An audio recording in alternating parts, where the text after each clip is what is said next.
goal today is to officially and finally beat Pokemon.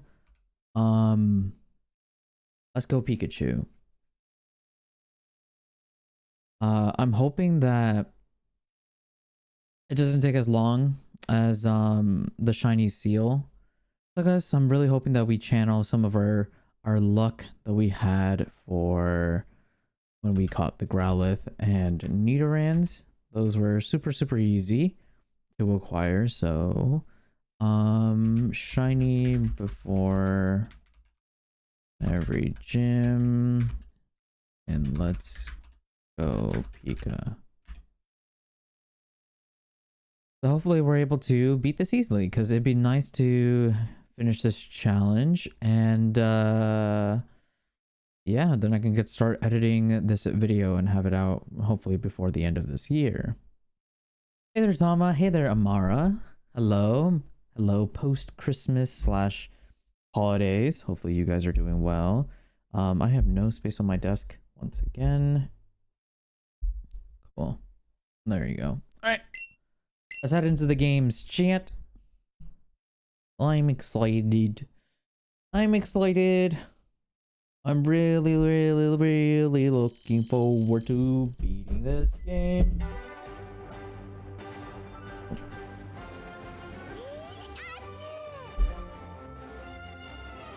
Our Christmas was great. I spent a lot of time with friends and family, ate a lot of food, gained a couple pounds. You know, the whole shebang. I got some new speakers, which was very nice. I haven't, I mean, I've plugged them in and they work. But I haven't been able to, how do I say this? Set it up properly yet to do what I intend to do with it yet. But I'm hoping to do that this week after we finish up this week's of streams. Wait, how do you go to Cinnabar Island? I'm so confused. Maybe I have to like swim around all these rocks, I think. I'm not 100% sure. Thank you for the 123 bits, Samara. Thank you. I did have a yummy Christmas. I did eat lots of food. Pika! You got drunk for Christmas? Oh, that's always nice. We did not. There was no drinking involved during our Christmas. But yeah, chat. The last Pokemon we caught was a shiny Squirtle, who is our seal. Or sorry, not Squirtle. Shiny Seal. That was the last Pokemon that we ended up catching. So unfortunately, yeah,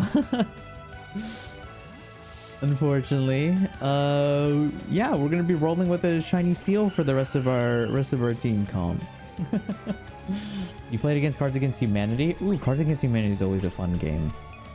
No, I was more with an older crowd of people, like older people, so busting out the Cards Against Humanity was not in the deck of cards for the agenda for the group that I was spending Christmas mostly with. It was mostly just catch up. They were asking how was I, or like what I've been up to and stuff like that, you know. But I did get to spend a little bit of time with my friends for Christmas, and that was really fun. We exchanged some gifts and stuff like that. We did a little Secret Santa, which was pretty fun. No white elephant this year. But regardless, it was still fun. It was nice. It was just very relaxing this year around, thank God. One thing, so yesterday was very enjoyable for me because yesterday was my first day off that I gave myself in such a long time. So it was really nice because I kid you not, I slept for over 16 hours, maybe a little more if you factor in like me sleeping like napping in throughout the day as well. So I probably slept like pretty much most of the day. And it was very nice because I ended up getting much needed rest. Considering like I haven't really been, I mean, I have been sleeping. I've been getting my 7 or 8 hours of sleep, but like, it's like, I don't know if you guys do this, but you know how like when you're like really busy or you're working really hard on something, like say you're in school, for example, and you have like an exam coming up, you spend every waking moment of your life working or studying or like, you know, trying to do something. That's what it felt like for me for like the past like 4 months. So it was nice to finally like wake up, sleep, and then just, you know, just to be able to sleep. Amara, thank you so much for gifting a sub. I really do appreciate that. Thank you so much. Thank you. But yeah, with these new speakers that I got, once I figure out how to wire them into the to my audio, I should now be able to hear all the notifications go off while streaming the Nintendo Switch. So that is one of the downsides for me. Oh, maybe you are supposed to go through Seafoam Island. Wait, how many gym badges do we have? I don't remember. Oh, we didn't... I forgot about Sabrina. Oh, yeah, shit. I forgot about Sabrina. We need to go battle Sabrina. I legitimately forgot about her. We forgot about Sabrina. We forgot about Team Rocket. We forgot about everything. That is unfortunate. But yeah, I just ended up sleeping all day, and it was very much needed rest. I feel like very mentally refreshed, and I feel ready. I feel ready to kick ass now. So I'm very excited. So like I said, today I would love to finish the Let's Go Pikachu game, and then I would love to be able to start editing this video. And then tomorrow we have the Pokemon Pocket stream that we're going to be doing, which is going to be very fun. So I'm gonna, like, you know, battle some viewers and stuff like that. I'm gonna battle you guys in Pokemon Pocket, and also we're gonna be trying to climb the ladder and try to get the final final reward for climbing up the ladder. So I'm very surprised. I'm very excited and very happy, and yeah, I'm looking forward to it. So next we are in Silph Co. It is time to deal with Team Rocket. Just let us through already. Only authorized members are allowed. I was told to let no one else in. How can you say that when we're on the same side? How rude! You deny a beautiful girl what she wants. Move it! Poor guy, he's just doing his job. I love this chaotic duo. They're so funny. They're so funny. All right, you there. Hello. Are you a receptionist here? I have to tell you that our office is a bit of a disaster right now. A real disaster. This is no place for kids. Don't be such a stick in the mud. You won't even let us have a little look around? Ooh, look, it's Blue. It's Blue and our rival chat. It's you guys. You're Blue. Hey, Blue. So dorky. I heard there was a takeover. You and me are on the same wavelength, chat. Oh god, don't say that to him. You're gonna give him an ego. Reiniyal's gonna drive Team Rocket out of Silph Co just like he planned. But it'd be crazy to do something like that alone, so chat is going with him. While you pipsqueaks do that, I'm gonna do a loop around all of Kanto, squashing out Team Rocket wherever I find him. One of us is sure to find out where their boss is hiding. And while I'm at it, I'll swing by the Pokemon League to tell the bigwigs there what's going on. I don't know if that's a good plan, to be honest. face it, Cactus, there's one more thing that we gotta do here first. If you want me to leave this place up to you two newbies, then prove you're up to the task. Fair enough. Alright. You know what? Okay, that makes a little bit more sense. You want to make sure that they're actually capable of doing what they need to do. So you're going to test them before letting, you know, forcing them to be by themselves. So yeah, it's very, very, very exciting. Hey there, Joy Kill. Yeah, long time no see. Thank you for tuning in again. I appreciate it. Team Rocket's blasting off again. Unironically, they do say that in this game. It's really funny. Hey there, Malusi. I'm sorry to hear that. I'm sorry to hear that. Yes, Merry post-Christmas, happy holidays. Hopefully you had a you had a great holidays. So you're my first challenger. That's what I like to hear. Here I go. Well, hopefully you're able to get your mind off of that, Malusi, and just chillax and vibe out. And hopefully you don't see. Hopefully we have a great time in Let's Go, and I don't struggle shiny hunting the last two Pokemon. The last two Pokemon that we need to acquire to be able to finish this gym badge. Last two or last three? It might be last three. I'm kind of like blanking on how many gym badges we have acquired now. All right, we're against Executor. For some reason, I thought Blue was gonna send out a Pidgeot. He sent out Executor, so that is unfortunate. We're gonna switch out. I do want to try and get some experience on our newly caught seal. I would like to get some experience on him. That would be nice. But actually, I just realized all of our Pokemon are super high level because of how long it took us to get our shiny seal. No, the odds are not boosted. This is just simple base odds, 4096. It's the normal 4096 because you only get the shiny charm after you beat the game and complete the Pokedex, which we have not.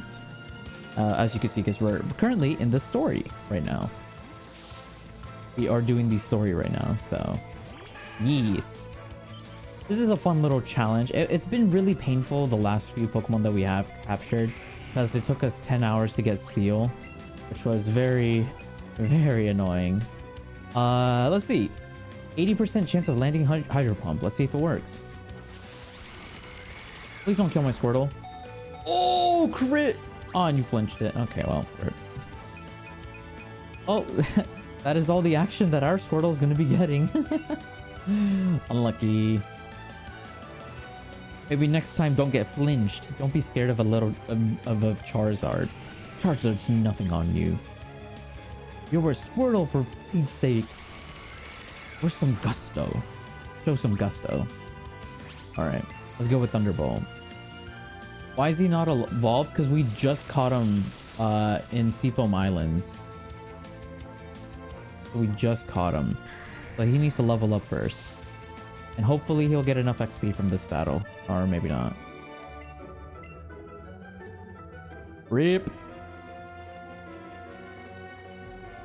Oh man, so you really are ready for Team Rocket. I feel pretty good about leaving this place in your hands. Then your next chat, come at me. I'm just getting warmed up. Oh jeez, just watching your battle made me nervous. Wait, can I heal my Pokemon? Is no one gonna heal my Pokemon? Thank you so much for the 100 bits, Leah. Thank you. Hey there, Malaika. You didn't miss much, we just started the stream. He didn't look like he was holding back against you. Ooh. Did we miss Seal? Yeah, we got a 438 catch combo, and instead of seeing a shiny Seal, we ran into a shiny Squirtle. So, yeah.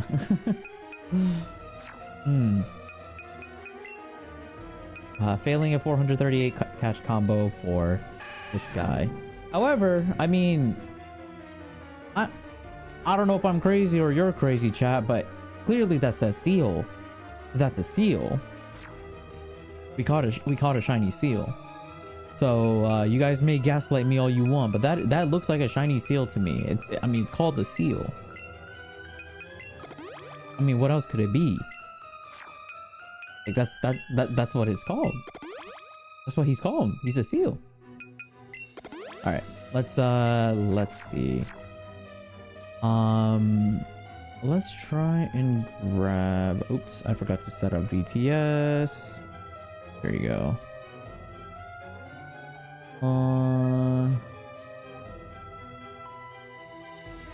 Oops, I did not mean to close that. There you go. Yeah, I'm definitely transferring these to home when they're finished. We're not gonna let them just die out over nothing. It's gonna be nice to keep these guys up. All right, chat. We need to go through Team Rocket Space. All right. Actually, wait. Do I have rare candies just lying around? That would be nice. It would be in the candy jar, right? Ooh, yes. Perfect.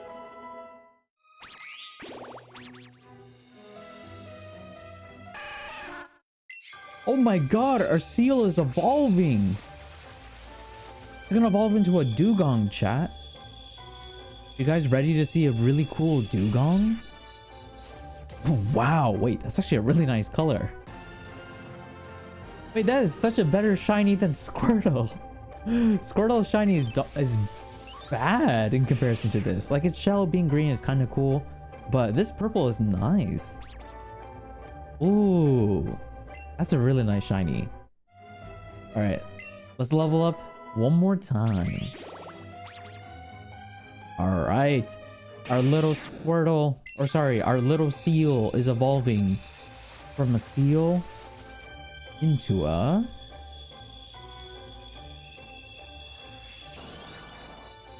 dugong.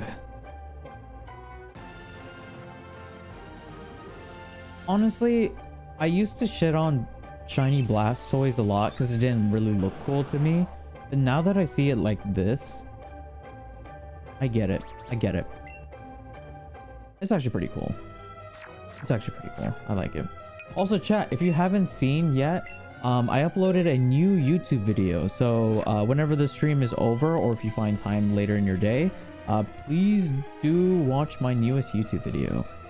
It is really good. It is a really good YouTube video. I think you guys will like it a lot. So feel free to give it a watch, and make sure to, you know, leave a comment and a like, and let me know what kind of video you want to see next. So yeah.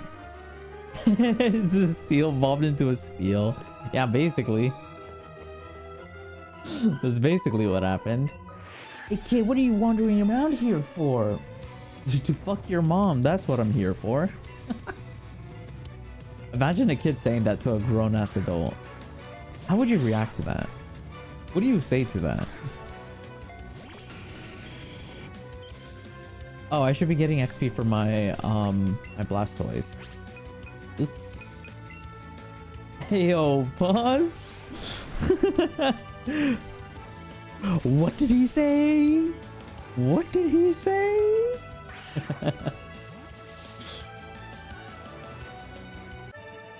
I'm just imagining like a little 11-year-old, 12-year-old, however old the main character is in this game. All right. Switch you around. Oh, you can just press the R button to move. That's convenient. All right, let's try to do this fast. I don't want to be here forever. Let's see. I don't remember. It's been a while since I played this game. Been exactly 3, 4. It's been exactly 7 years since I last played this game. So I don't remember exactly where the key to the elevator was. It's something. You watched the video and it was a W? Oh, appreciate it. Appreciate it. Yeah. It was a good video. It was a good video. I really liked it. I enjoyed it. I think it's like probably it's up there in terms of my best edited work. Go back to your mama before I spank you. I don't think you can legally hit a child, you know, because spanking is like, what if the child sued you? Oh, it's an Electabuzz. I probably should not have sent out my Dugong out. You know what? My Dugong is just goated. He's gonna two-shot the Electabuzz. Miss. Oof. Ouch. Oh, wait. I just remembered, chat. I forgot to do something very, very important. I forgot to do something very important. Our seal has evolved.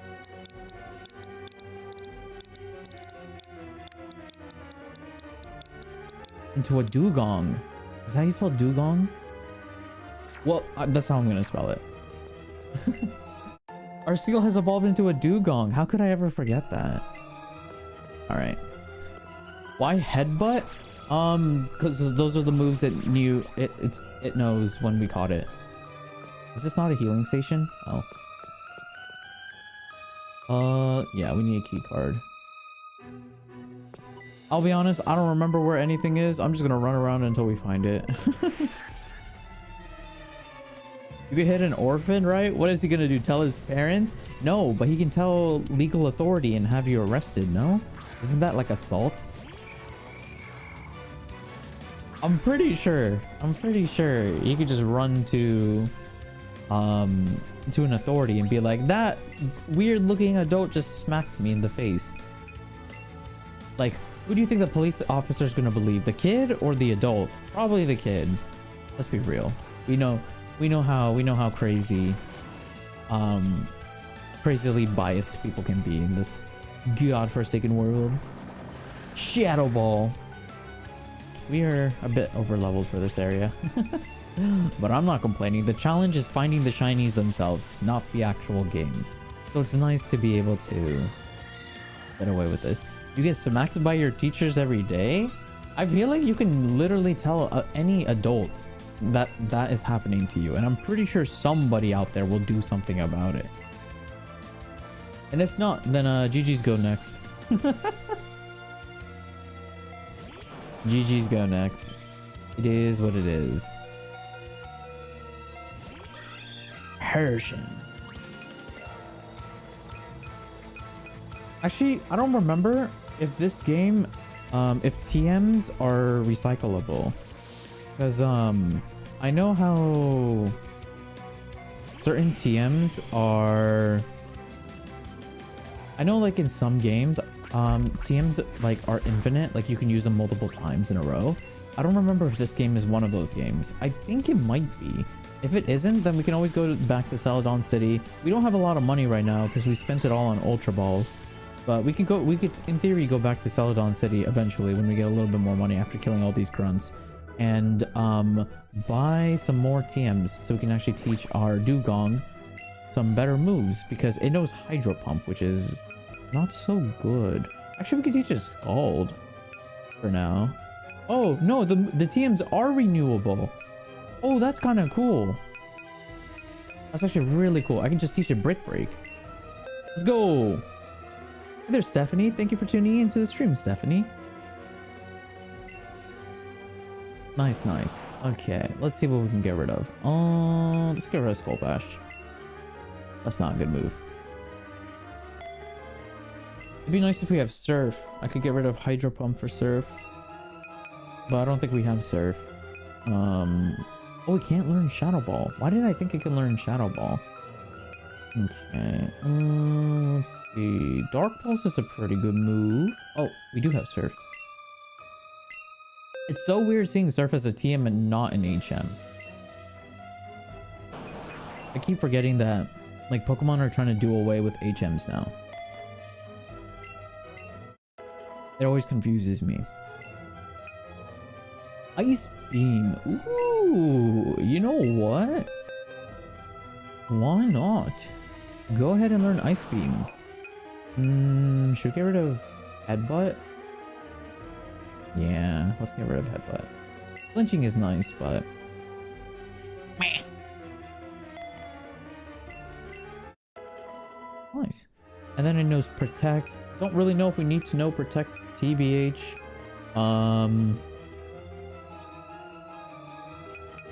It'd be funny if it could learn Mega Drain. I kind of like Shadow Ball. Oh, I forgot. Oh, I literally just said that. I forgot. It doesn't know. It can't learn Shadow Ball. You can always just teach it Dark Pulse. Honestly, this might as well just be a Greninja at this point. Our Blastoise, or sorry, our Dugong is just basically a Greninja at this point. Dark Pulse, Ice Beam, Surf. It is a Greninja. It just needs protein now. And boom. It's a really nice Greninja. What ability does it have? Probably whatever the default ability is. So probably Torrent. Because this is just a Pokemon we caught in the wild. Wait, how do you look at abilities?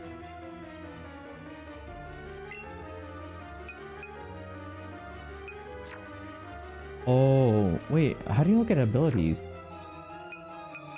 Wait, I actually don't know. How do you look at abilities? As I click more details and it takes you to this page, and I don't see anywhere.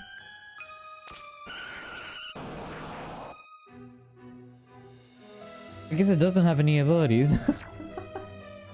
Our Dugong's a little...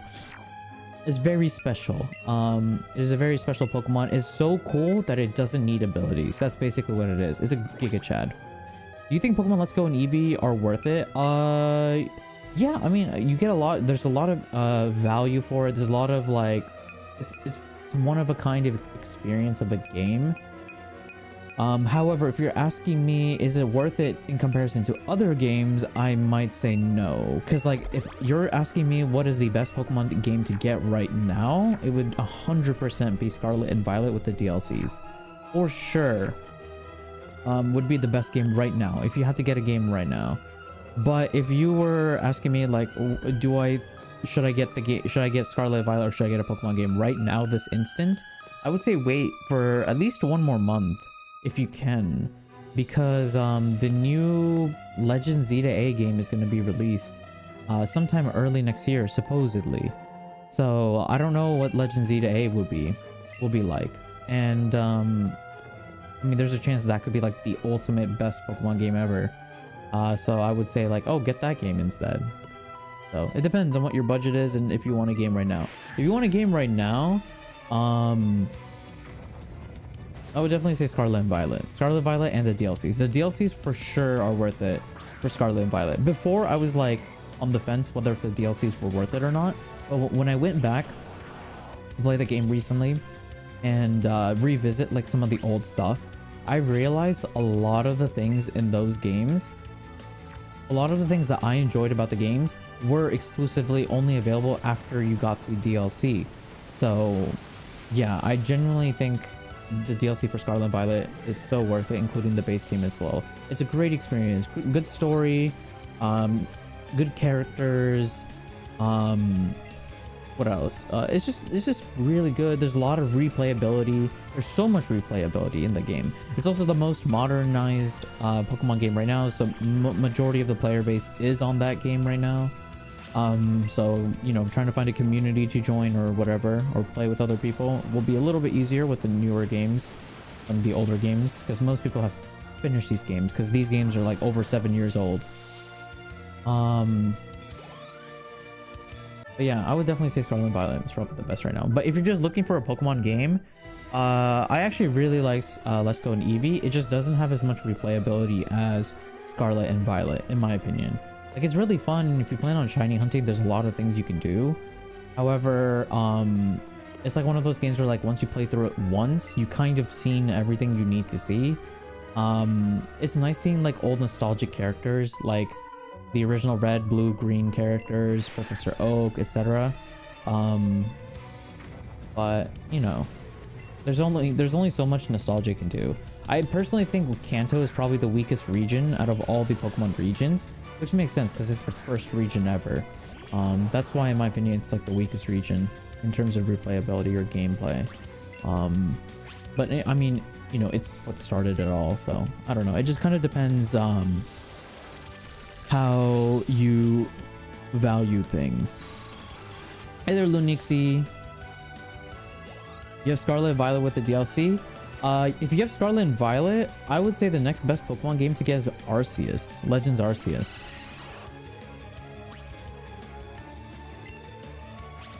I would definitely say Legends of Arceus is probably the next best one to get, because it like, I haven't played it yet, but I have heard a lot of good things about it, and I hear there's so much replayability in that game, and it also unlocks just a bunch of things for you as well. Also, the gameplay is just really unique and very fun. But yeah, Legends Arceus would probably be the second game I would recommend. The third game I would recommend is definitely probably this game. I really like this game because Sword and Shield were nice. Dynamax Adventures are cool because you can shiny hunt legendaries. But if you're not into shiny hunting, then I mean, Sword and Shield is decent. It does bring a lot of new Pokemon that you can acquire. But I would definitely say I think I enjoy Let's Go Pikachu and Eevee more than Sword and Shield personally. Is the music too loud for everyone, chat? Is it too loud for all of you guys? You're shiny hunting for every starter Pokemon. Ooh, good luck with that. Yeah, Scarlet and Violet is definitely the easiest one to do for that one.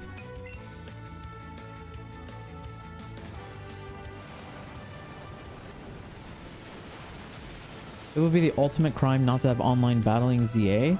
I personally hope there's no online battling in ZA because Legends ZA is not a mainline game.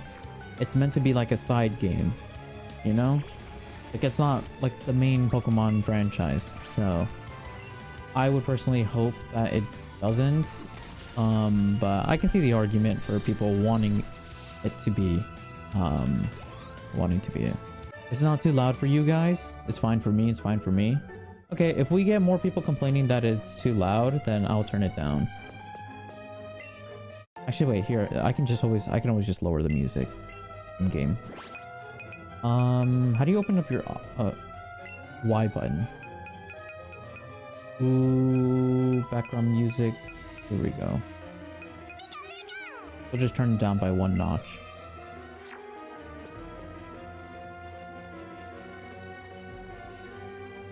Yeah, I've heard nothing but compliments of Legends of Arceus. I do have Legends of Arceus. We will play it. I will stream it one day. It's just I need to finish all of these old Pokemon games first. We need to finish through all of these old ones. I think I was just here. So let's keep going up.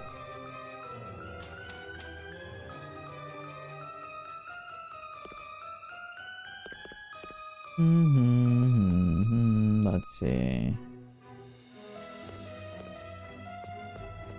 Is this the card key? Nope. I do not remember where the card key is, chat. I do not remember.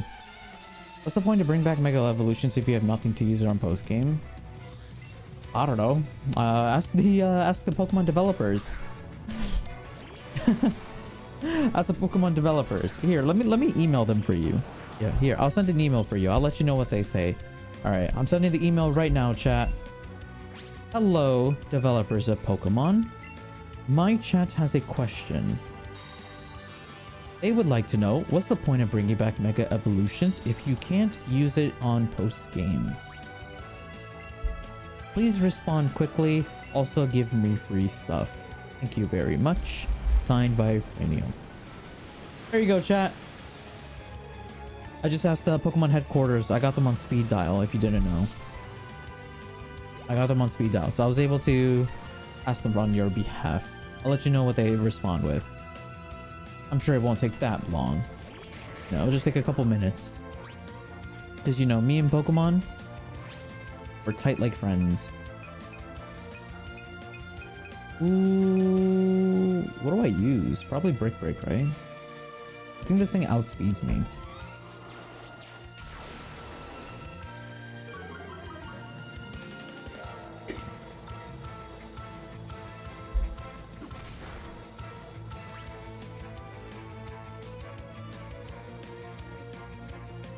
Yeah, I just got a response from Pokemon. They said, go fuck yourself. They said, go fuck yourself. We don't care. We want money. That's the response. I don't know.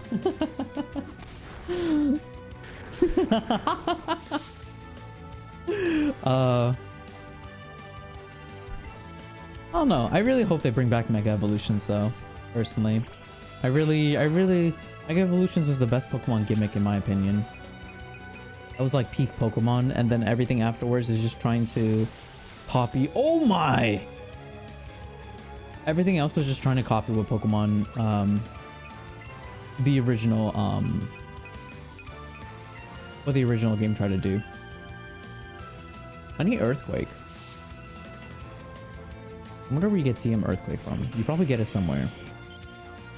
Actually, wait, Giovanni might give us Earthquake as a TM when we beat him.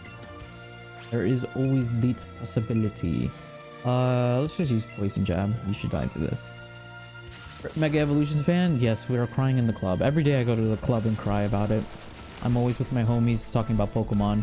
You know, everybody's drinking, dancing on the strip poles, getting drugged, and stuff like that. Meanwhile, me and the crew, we're just in the corner with our little coffee mugs, sipping and drinking, trading Pokemon cards with each other and talking about, damn, it really sucks to be an XY fan. Because Mega Evolutions was peak Pokemon, and just nobody understands that. Nobody likes X and Y. They're always saying it's the shit generation. Meanwhile, we, the real fans of Pokemon, believe that it is the best generation, and everything else has been shit. And Pokemon just aren't doing it right.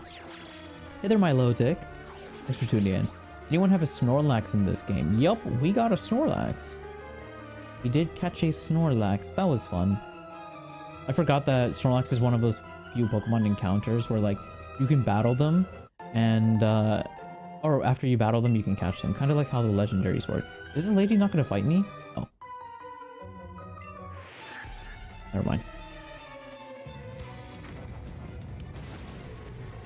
Oops. Can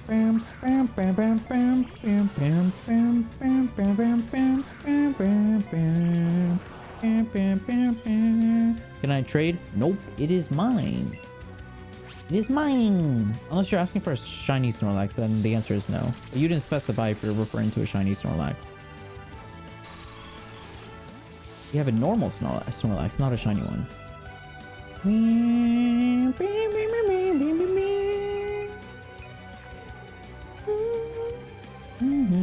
Oh, this OST is so nostalgic. Oh god. The older I get, the more I appreciate this OST.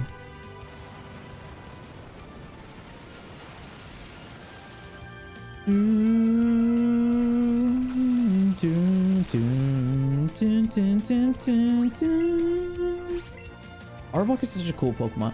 You know, will they ever make a third evolution for Arbok and Weezing? Considering they're like the iconic duo that the original Team Rocket used. I feel like they should, because they made Megas for Camerupt and Sharpedo. For Team Aqua and Team Magma. They never,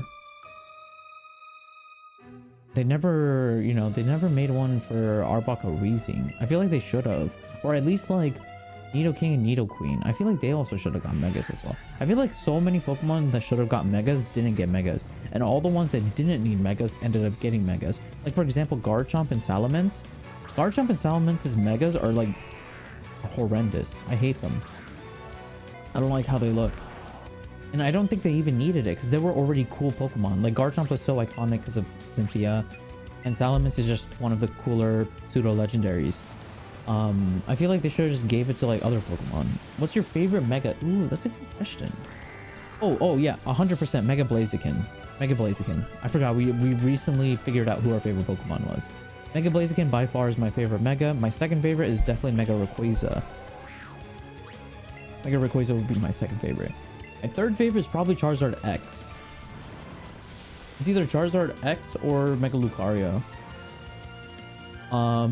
They're interchangeable. Kind of, honestly, Mega Lucario kind of gives me Mega Blaziken vibes. Like it reminds me of Mega Blaziken. So I think I like Charizard a bit more just because it's a little bit more different and unique in comparison to like Mega Lucario being like a clone of Blaziken. Because they're both like fighting bipedal Pokemon that have like these like flowing bleh attached to them, like flowing strips of stuff on them. Ooh, Archie.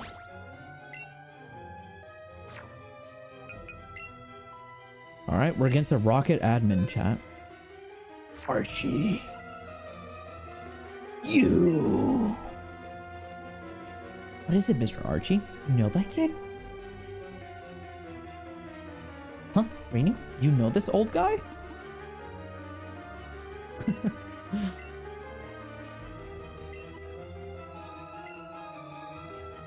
You want to go home in tears or what? Why is that an insult that a lot of adults use? Just say you're gonna kick their asses. Just say I'm gonna kick your fucking ass. Like if a child's being rude to me, I'm gonna fucking curse at them. No hesitation. Mine will probably be Gallade. Ooh, Gallade is a nice shiny. I actually do like Gallade as well. Yeah. But Rayquaza just clears. Rayquaza clears. Wait, you sent out Cubone? I'm sorry. Your Cubone's gonna get caught in the crossfire. I'm so sorry. Ouch. No, chat! Why'd you send out a Cubone when I use Dugong? No! The Cubone! Oh, toxic. God damn it.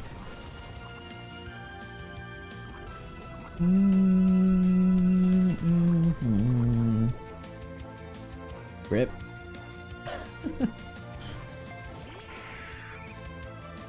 Alright. Let's just send out Nidoking and just make this battle end already. Audino, Diancie, you're super cute. I'll be honest, Audino is the one Pokemon I genuinely forgot had a Mega Evolution. Out of all the Mega Pokemon, I forgot Audino had a Mega. I mean, it's been a while since I thought about Mega Pokemon, but like I thought I genuinely knew every single Mega Pokemon. When I saw Mega Audino, I genuinely could not remember or recall it at all, period. I don't even, maybe I didn't even know it had a Mega Pokemon. And it's crazy, why they fucking give Audino? Of all the Gen 6 Pokemon, they gave Audino a Mega Evolution. They should have gave it to like more Pokemon, I imagine, for Gen 6. But hopefully Zeta A rectifies that. Hopefully Zeta A rectifies that and makes it so a lot more Gen 6 Pokemon end up getting Megas. Because I feel like more of the Gen 6 Pokemon should have got Megas instead of fucking Audino. Why are you 10 levels higher than them? Oh, I am more than 10 levels higher than them. Most of my Pokemon are level 100. So in this game, every time you catch a wild Pokemon, it gives you XP. It's kind of like EXP all, but catching Pokemon. So if you're doing a shiny hunt challenge, what just happened to my game? Why is it? Okay, never mind. When you do a shiny challenge in this game, you're catching a bunch of Pokemon repeatedly to increase your catch combo. So every time you catch a Pokemon to increase your catch combo, to increase your odds of finding a shiny, you're gaining XP. So naturally, all your Pokemon are just going to get super high leveled and steroided up because you're, you know, shiny hunting.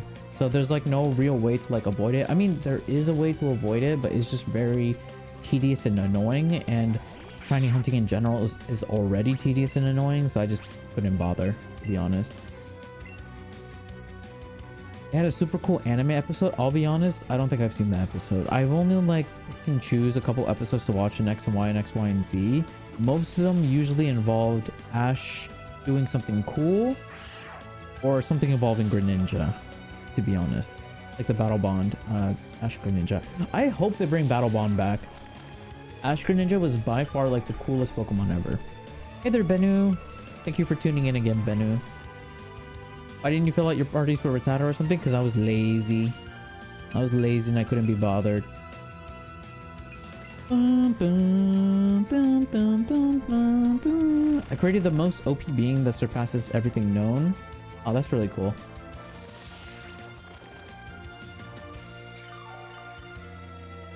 Because this is like I want to catch a shiny Pokemon before every gym badge challenge. The challenge is me catching a shiny Pokemon, not me catching a shiny Pokemon and also struggling to play the game because I am inept at competitive.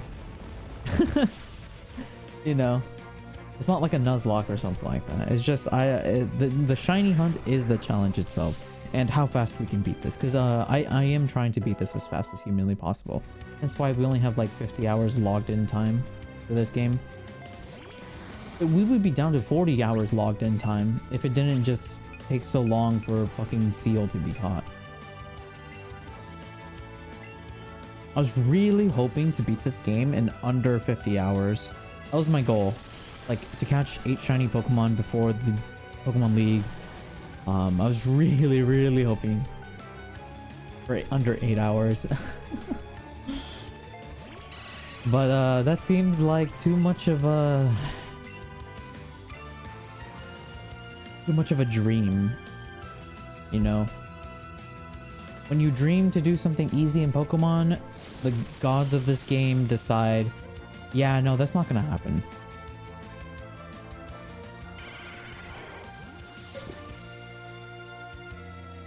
That's not gonna happen.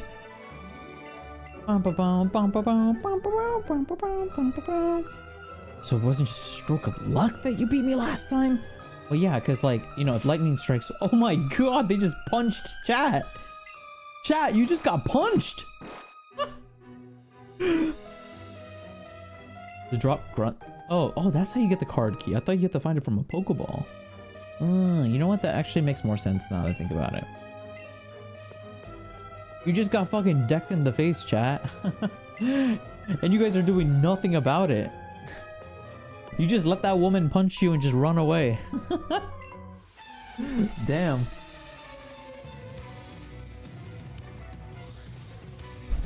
Oh. Bum bum bum bum bum bum bum bum bum bum bum bum bum. Do do do. Bum, bum, bum, bum, bum, bum.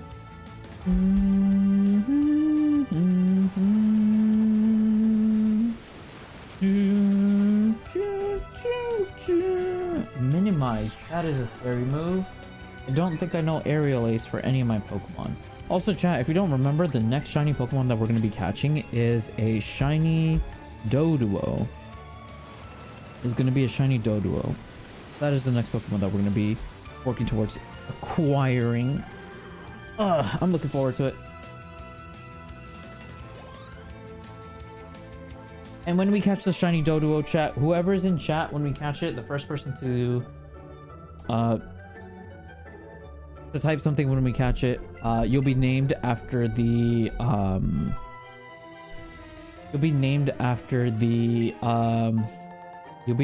shiny Pokemon that we caught. So yeah, exciting. Hopefully it doesn't take too long though. Oh my god, I can't scoot through this? Bro, how fat is that guy's ass? How big is it? His cat is like blocking me from being able to walk through that corridor. I thought I was thin enough to just, like, you know, squeak by, but apparently not. Yikes. Man, that guy should quit being a Team Rocket member and, like, be a model or something. Too thick. Damn. Fucking yacht. Too big. Oh, wait, is that Lance? Wait, is that Lance? That's not Lance, is it? No, that's just Lance at Walmart. That's the Lance that we have at home. That is not Lance. I don't think that's Lance. Ooh, let's see. That sucks. We have 286 seal candies. I remember selling a bunch of those too. It hurts. It hurts.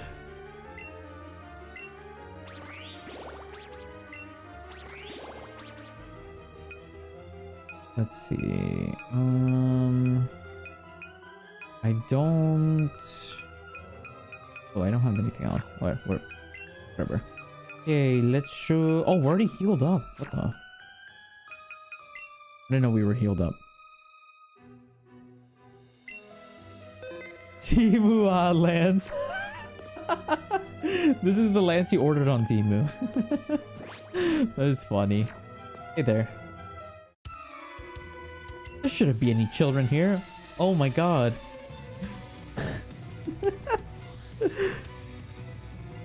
He does kind of look like Lance, no? Like his hair is pink instead of... If his hair was red instead of pink, he would look like Lance. No? I'm not crazy for saying that, am I?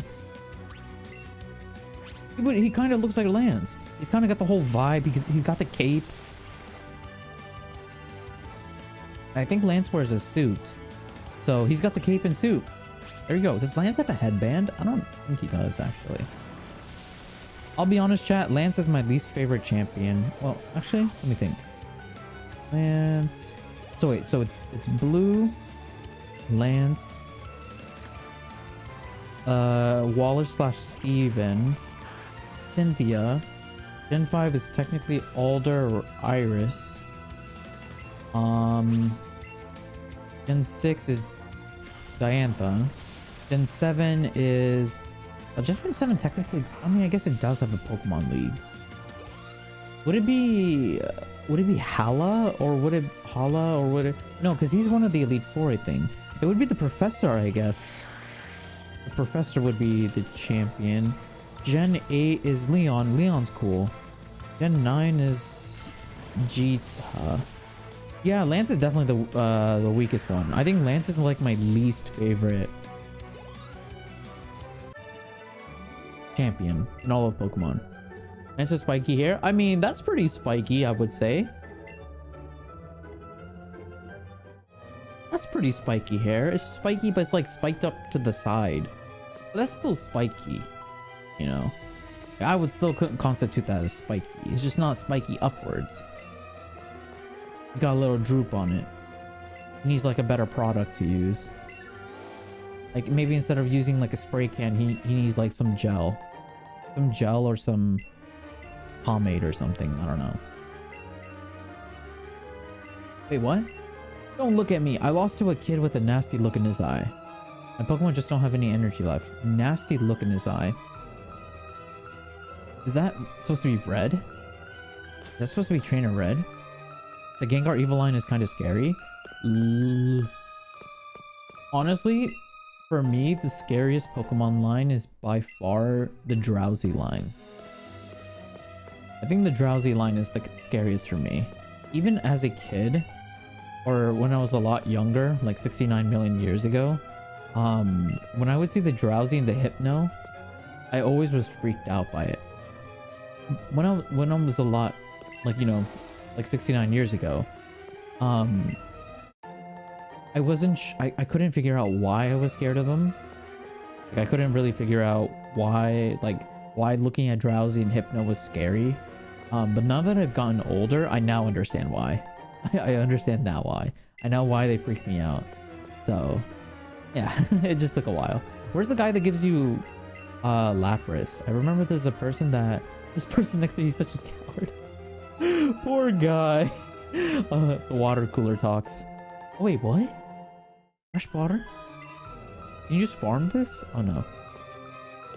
For a second I thought you could just like grab as many fresh water as you possibly wanted. Is this the person that gives you Lapras? No.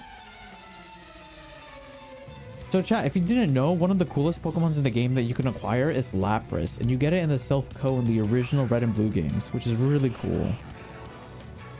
It's really, really cool. And in this game, it's not shiny locked, so you can actually, in theory, you can reset your game over and over and over again until you get the shiny Lapras, which is pretty cool. Let's just use... This beam is stronger, but let's just use Dark Pulse.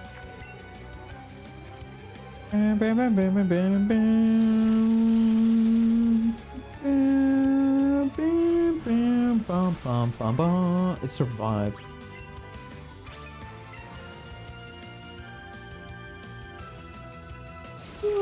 Thunderbolt has a 100% accuracy, I think, right? So that thing's just gonna hit me every single time. It's not like Thunder. Thunder was one of my favorite Pokemon moves a long time ago. But then when I realized Thunderbolt was just way better, I lost interest in Thunder. But it's still cool, like getting Rain Dance off and then using Thunder and then just get a guaranteed hit. That will always like be one of the coolest techniques that you can use for it. I've always been a sucker for that. Huge fan of it, huge fan. I think like the first time I ever saw that ever happen was I think I saw it on a YouTube video from a really old Pokemon channel called Maryland. Ooh, that's exciting. I should make it. Honestly, I always think to myself, I should draw a Pokemon. I should make like a YouTube video where I draw Pokemon. The thing is, I don't really know how I would format the video, but I feel like it'd be interesting. Draw like Pokemon from memory or something like that. I always feel like those videos are like, it's really interesting and funny because it's always nice. It's always interesting to see what people remember about certain Pokemon. Like for example, if you were to tell me, draw a picture of Electrode, I would remember that Electrode is spherical, has like a line through the center, and it's like white and red on the top and bottom, and then has like a big smiley face, but I would not remember the eyebrows. You know how like the Electrodes have like these really big bushy eyebrows? I would not remember that. I would remember everything else but the eyebrows. So it's kind of interesting to like see what people can remember from memory, and then when you actually see what the Pokemon looks like, and then you make that comparison.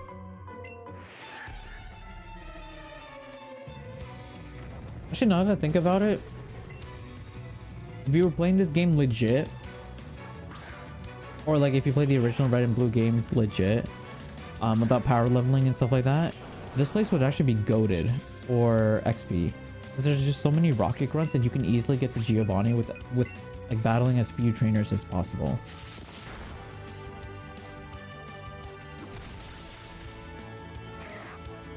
There's just so many trainers here. There's so much you can like gain in terms of XP and stuff like that.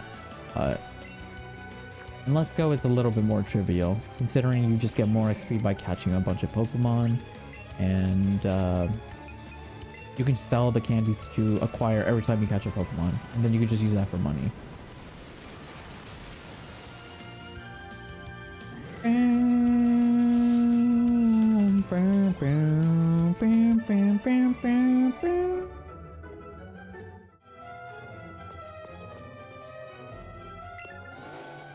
Ooh.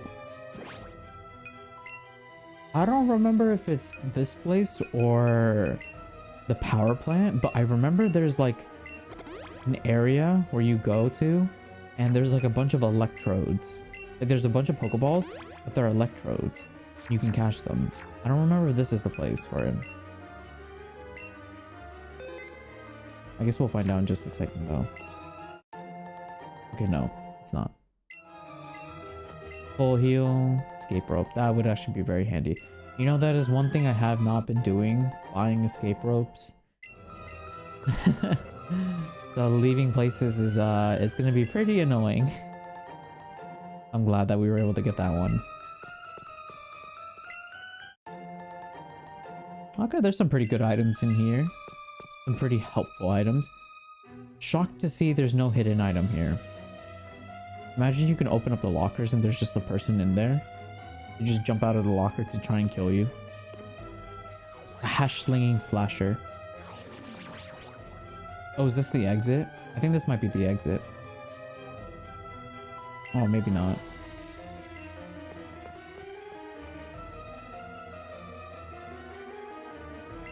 Actually, maybe it is.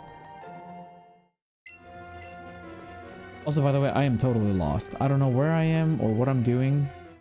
We're just kind of roaming around. I'm just hoping that I run into something. I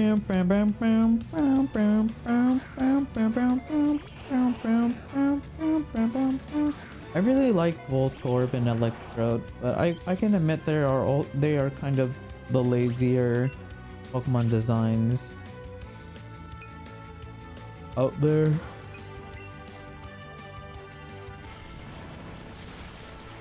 Chat, here's a question for you guys. What is your least favorite generation? What is your least favorite Pokemon generation?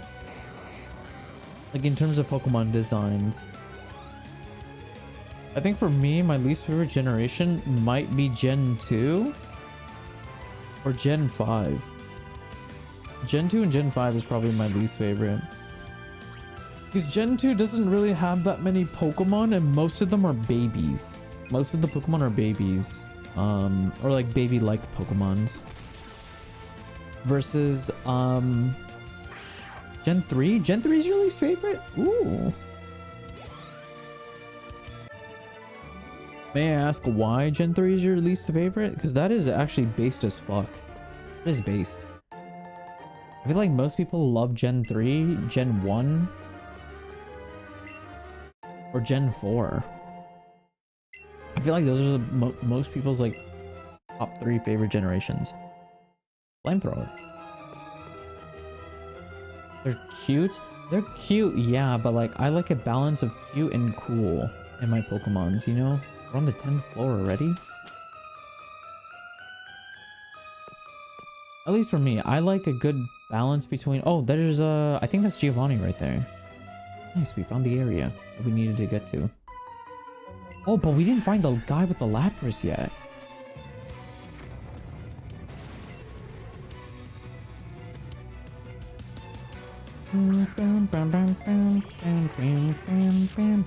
Yeah, I really like a balance between cute and cool Pokemon.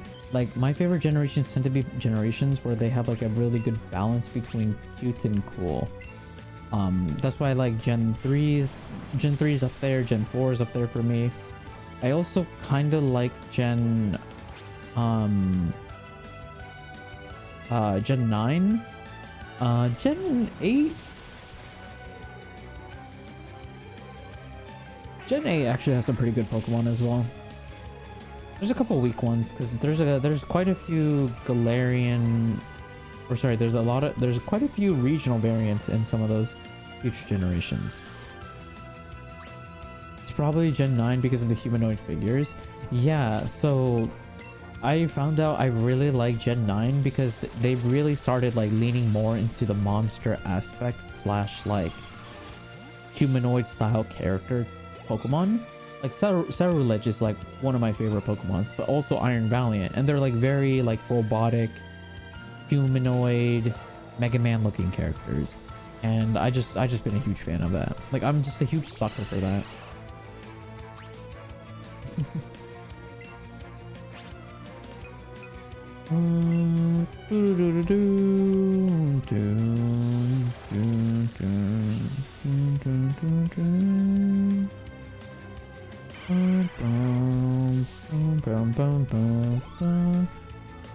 Yeah, it's just really cool. I mean, I get the concept because most Pokemon tend to be based off of animals or mythologies.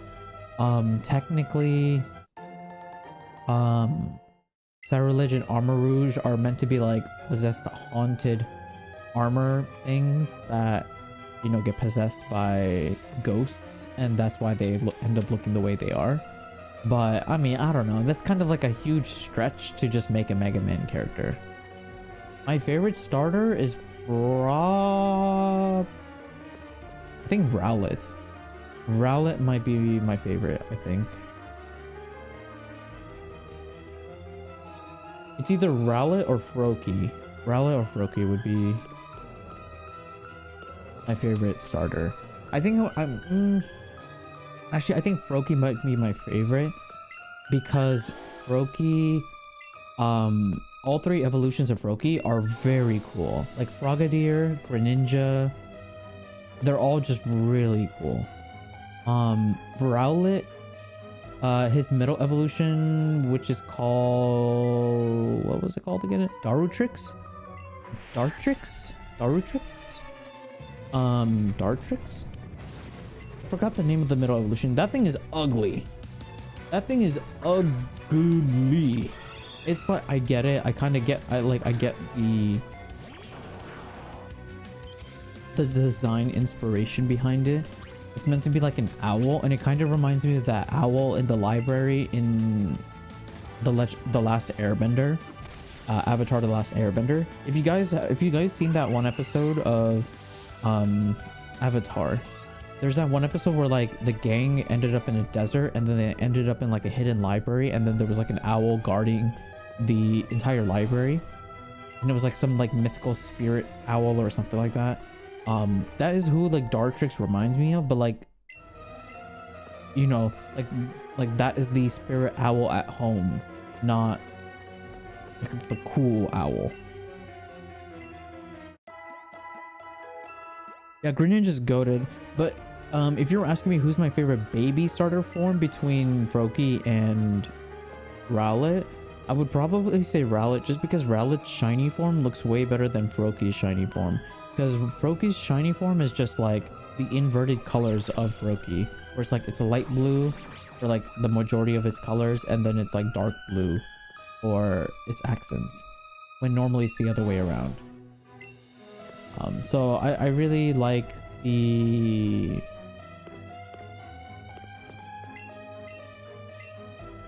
I really like the shiny for Rowlet more. But in terms of Froakie and Decidueye, of which one is my favorite between the two, that's a really hard question, because I really like them for two different reasons, and both of their shinies look amazing. Both of the shinies of Decidueye and Greninja look so fucking cool. I think I might like Greninja's shiny form just a little bit more than Decidueye, because I'm a sucker for black and white. When a Pokemon's primarily black and white with a little bit of color for the accents, those are my favorite. Oh, they look so cool. Like, that's why I'm really looking forward to the day they release Koraidon as a shiny, like as a code or something, or a giveaway or a mystery gift event. If they ever release shiny Koraidon, I'm getting that shit and I'm fucking hoarding it. I will never trade it. It will be a family heirloom. It will become a family heirloom for me. So I'm really looking forward to it.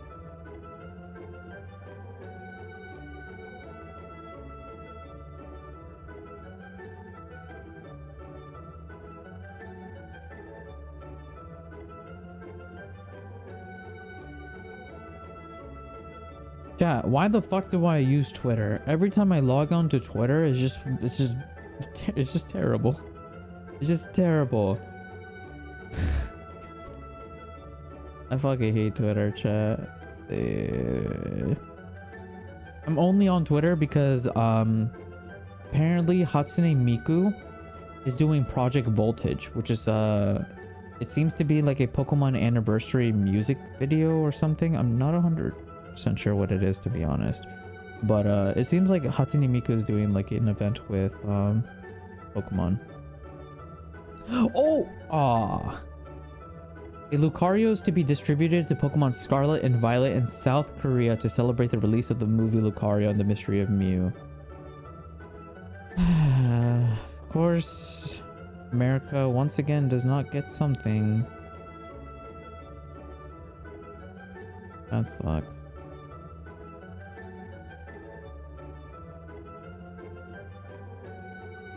Rip.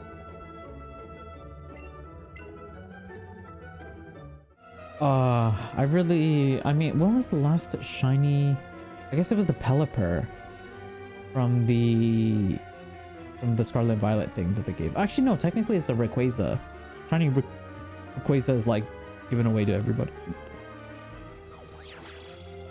Take it and run? Take it and run where? Run with what? I'm so confused. What do you mean by that? For cats, kitty posts? Wow. Do you know the streamer Shoto? I do. Good afternoon, Reiniyal and fellow Ravens. Akili, good evening. Good evening. Hopefully you had a great Christmas. Hope the kids are well. Hopefully they got lots of foods and yummy num-nums.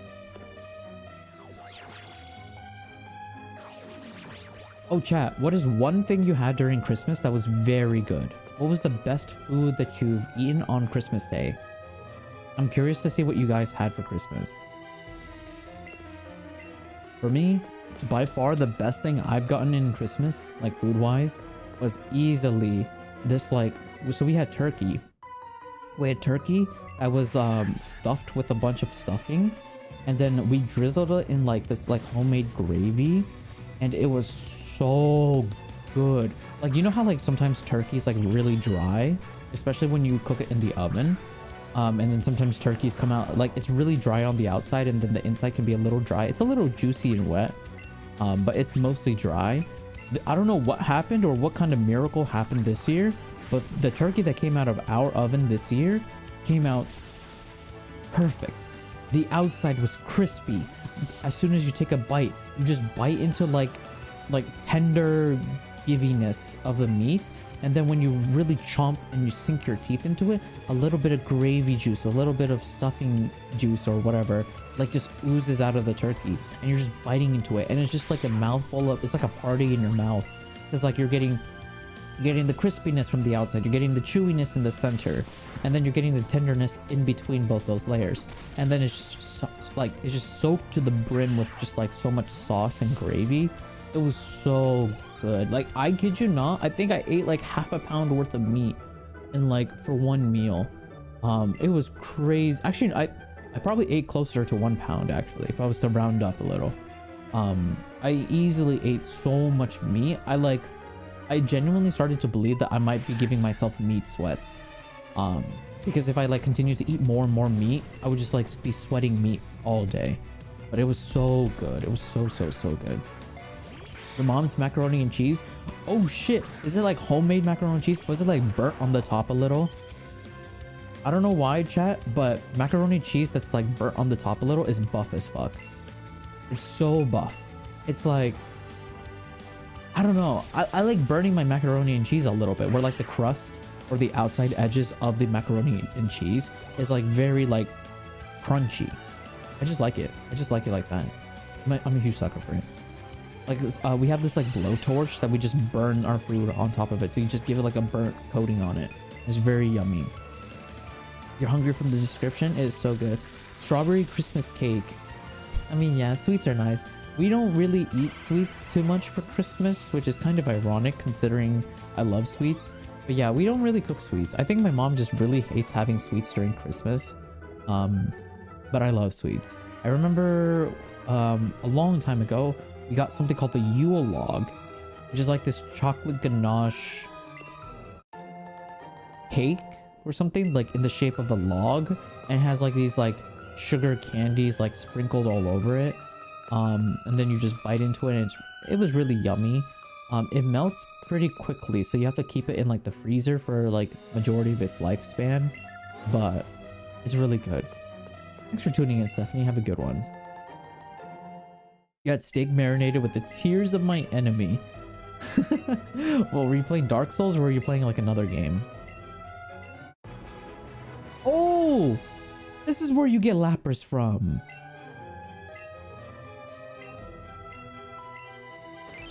What are the odds it's a shiny?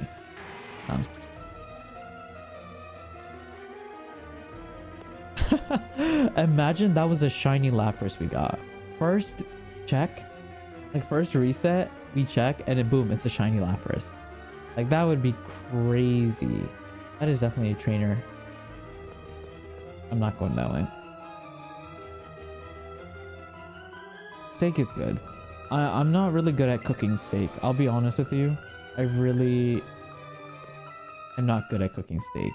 It really sucks because I wish I was good at cooking steak, but steak requires a little bit more skill than I possess to be able to cook.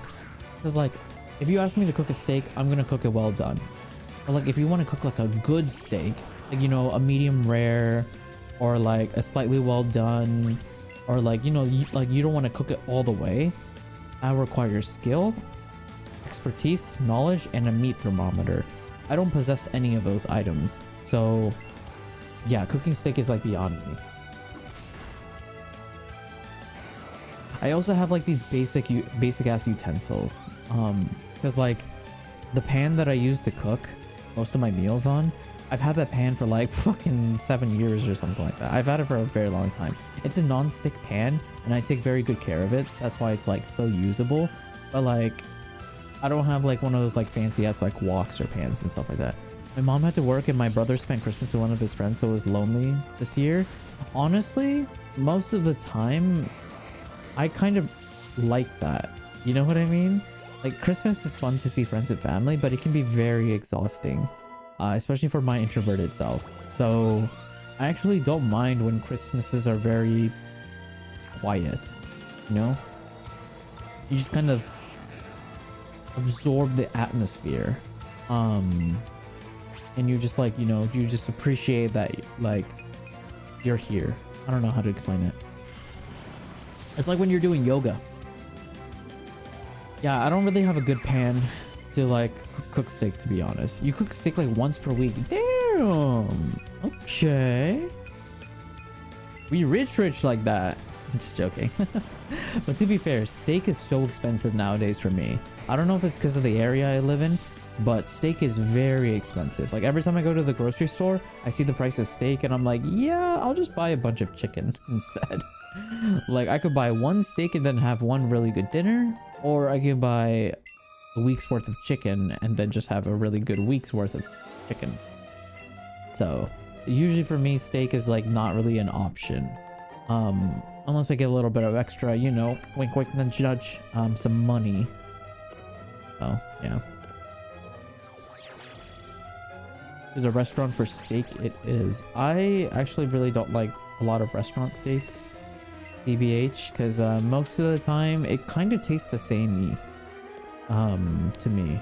Like most of the steaks that I have at restaurants, they all kind of taste the same. Like I feel like they all use the same cooking method for cooking it, and it just doesn't, I don't know, it just doesn't give me as much flavor as I would hope for in a steak.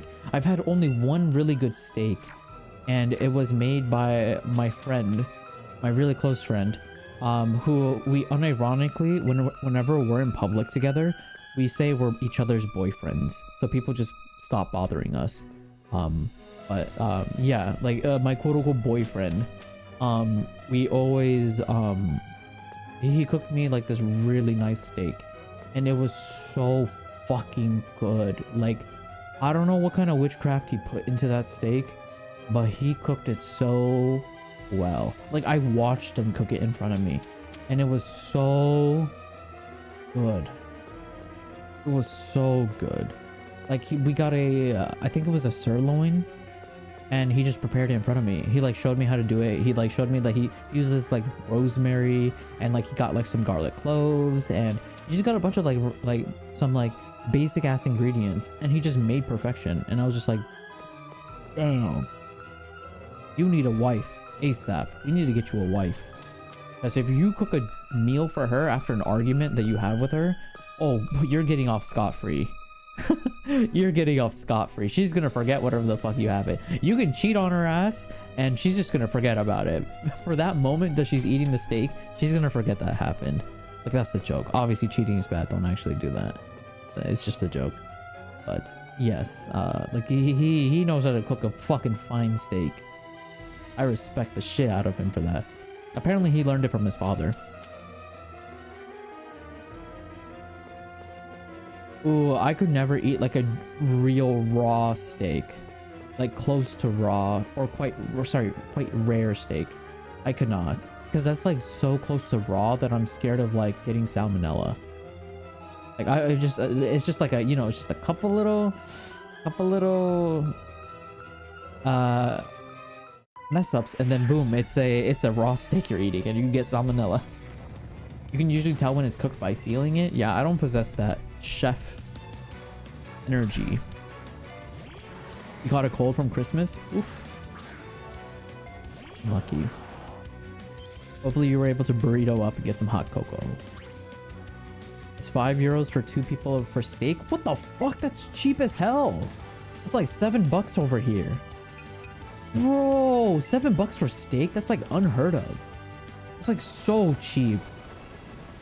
Oh my god. Damn, America's expensive now. I live up the road from a butcher, so I usually go to... Oh, you get like fresh steak. Oh, that must be nice. I just get processed stuff. Like it's like you go to your local grocery store and you just grab it off the shelf. It's not like... You can tell it's not like fresh, you know? Yeah, also just depend on what you get. I personally like sirloin steak, chat. I like sirloin, but I'm not too picky when it comes to my food. If it works, it works. Did you learn his secret? I did, but the crazy part is it is not a secret. It's the most basic ass recipe you can ever have. I even tried his pan that he cooked it on as well, and it still did not taste the same as him. So he does something to it. Like maybe he has a JoJo stand, and he like stops time and then secretly applies things to his steak and then unfreezes time, and then I just, you know, like obviously time is frozen, so I don't know actually what he does to it, and I just see it and I'm just like, oh okay, you just did nothing to it, but really he stopped time for a second. He snapped his fingers, time froze. In 5 seconds he just, you know, chucks in a bunch of things, and then boom, it's like ready or whatever. But she gave me self-destruct. That is crazy.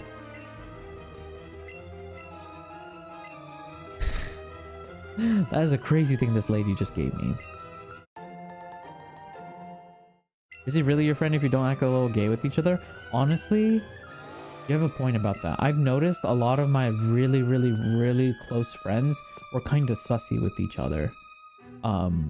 Like, I don't know about you guys, but in the sports world, it's very common for you to slap each other's asses, especially when you do something amazing. Like, maybe you shoot like a fadeaway three-pointer at the buzzer beater, right?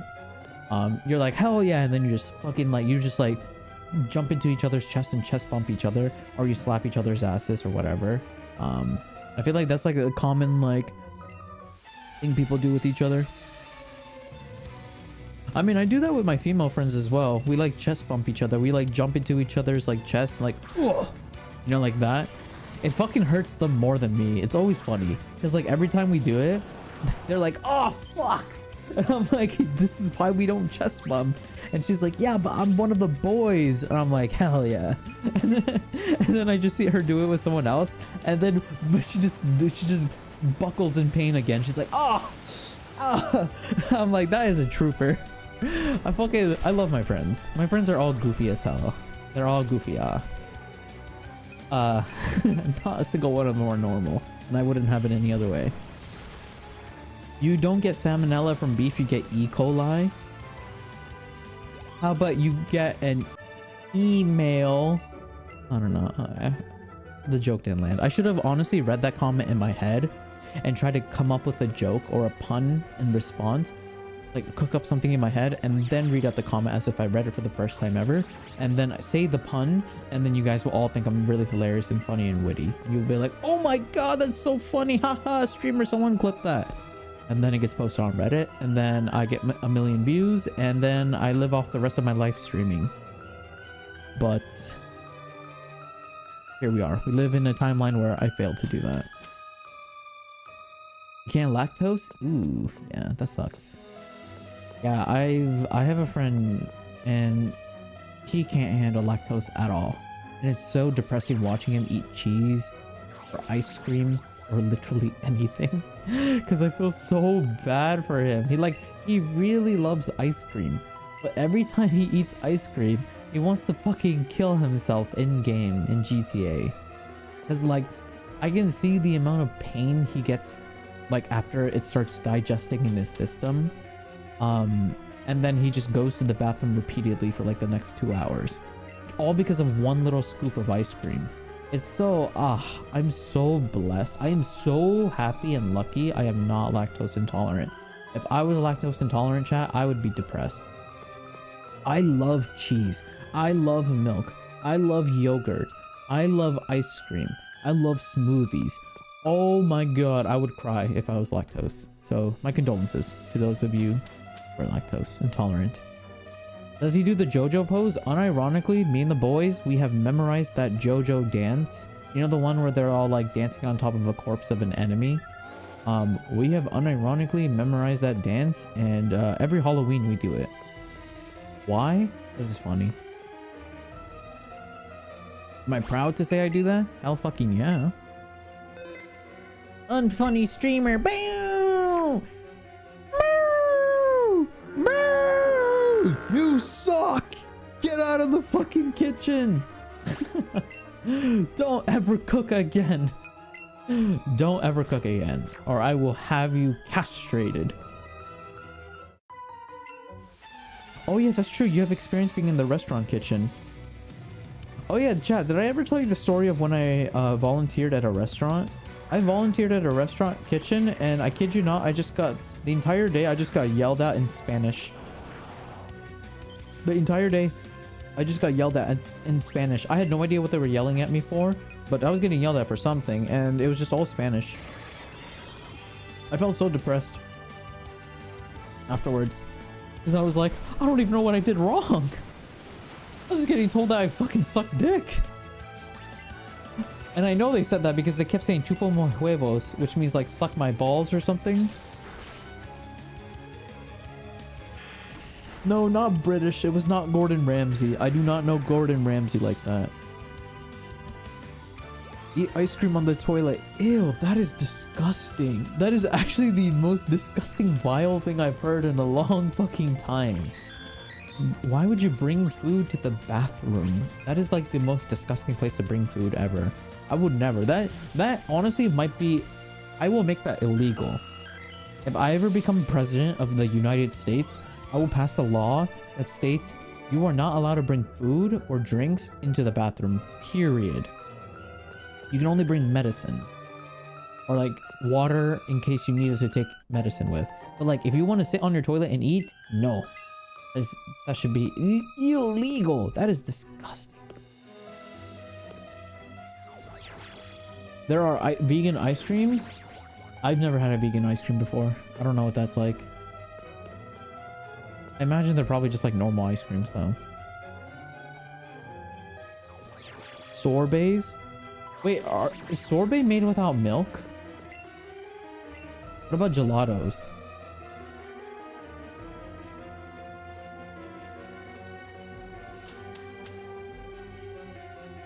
Yeah, my mom actually does that. She eats yogurt, despite like not really being that good with lactose. She has like this very specific yogurt brand. I forgot the name of it, but it's just like this white container. It honestly looks like drugs. Like when I see the container, I'm like, is this a drug pill? But it's apparently a yogurt, so it's interesting. I know someone with lactose intolerant ate chocolate in the toilet. Ooh. I mean, you gotta do what you gotta do, I guess. Damn.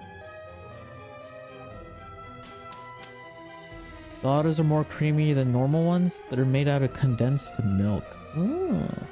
I've actually had my first ever gelato in Japan, and it was very yummy. It was in the Aeon Mall. And fuck, what was it called? It was in Yokohama. I forgot the name of that giant ass mall in Yokohama. It's not the Sky Tree, chat. It's not the Sky Tree.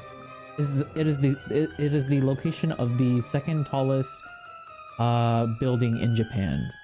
That's the one I went to in Yokohama. That's the one where I got gelato. It was nice. It was nice. There was like this one very distinct memory I had when I was having gelato, because so in Japan it's really rare and hard to find benches. So there was this pregnant woman in line with us. Like she was like 2 or 3 people behind me and my friend when we were waiting in line for our gelatos, and it looked like she was just by herself. Like she had no one with her. It was just her and herself. And we saw her walking around when we were sitting down at our tables, and she was walking around because there was no other tables available. I realized that she was pregnant, and then I was like, oh crap, hey, do you want to sit with us? Which is, you know, not really a common thing you see in Japan, where people like offer a seat or whatever. But I just told her like, please sit with us, like, you know.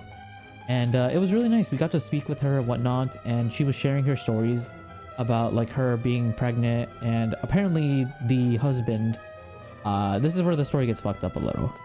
The husband or the baby father ended up leaving her because it was like one of those like one night stand things that you do at like hotels and stuff, or hostels. So the baby father ended up just running away, and she's seeking like legal action on the father for avoiding to pay for child support and whatnot.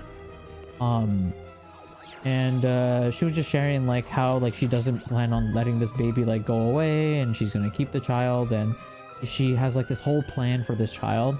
And it was like this most like super sweet and wholesome moment. And like honestly, in this moment, she kind of reminded me of my mother, because like this is like something I've heard my mom tell me so many times when we were growing up, and I just couldn't help but like, you know, be like, aw. So we ended up buying her a taxi, like paying for her taxi ride back home. And then she ended up finding my friend online. Not like online, but like Line, the app, like Line, the app. And he received a message from her saying like, oh, she got home safely and blah blah blah, and then she wanted to invite us over to her place to make us food to thank us like properly.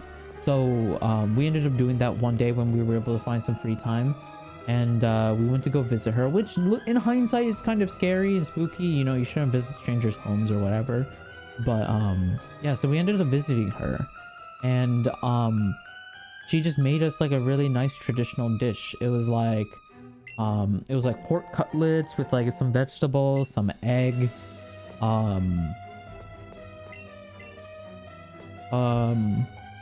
what else?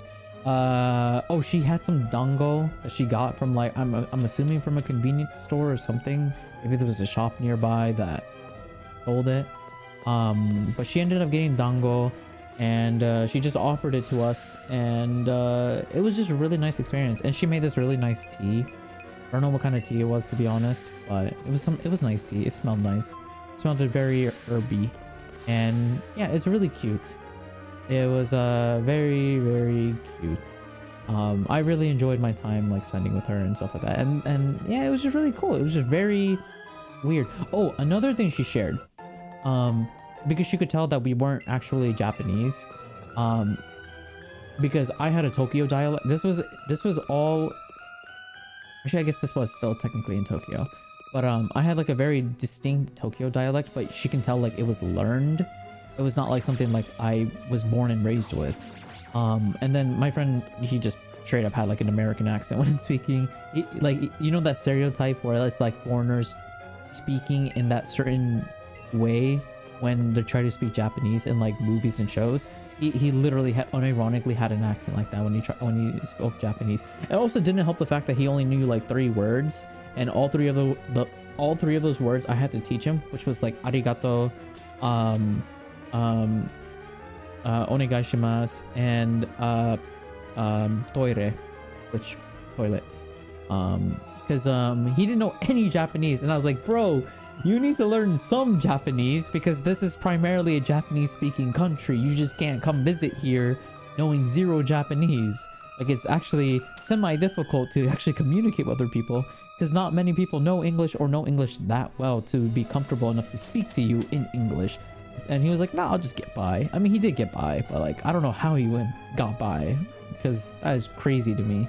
Just visiting a country, not knowing at least some basic level conversations. Like, at least I feel like whenever you visit a country, you should know hello, thank you, please, left, right, where's the toilet, and where's the local tourist office, or like where's the local authorities and stuff like that. Because if you don't know, most countries, when you visit a country, you can visit like the tourist office, and they usually have one English speaking person working there, or somebody who's proficient enough in English to be able to converse with you.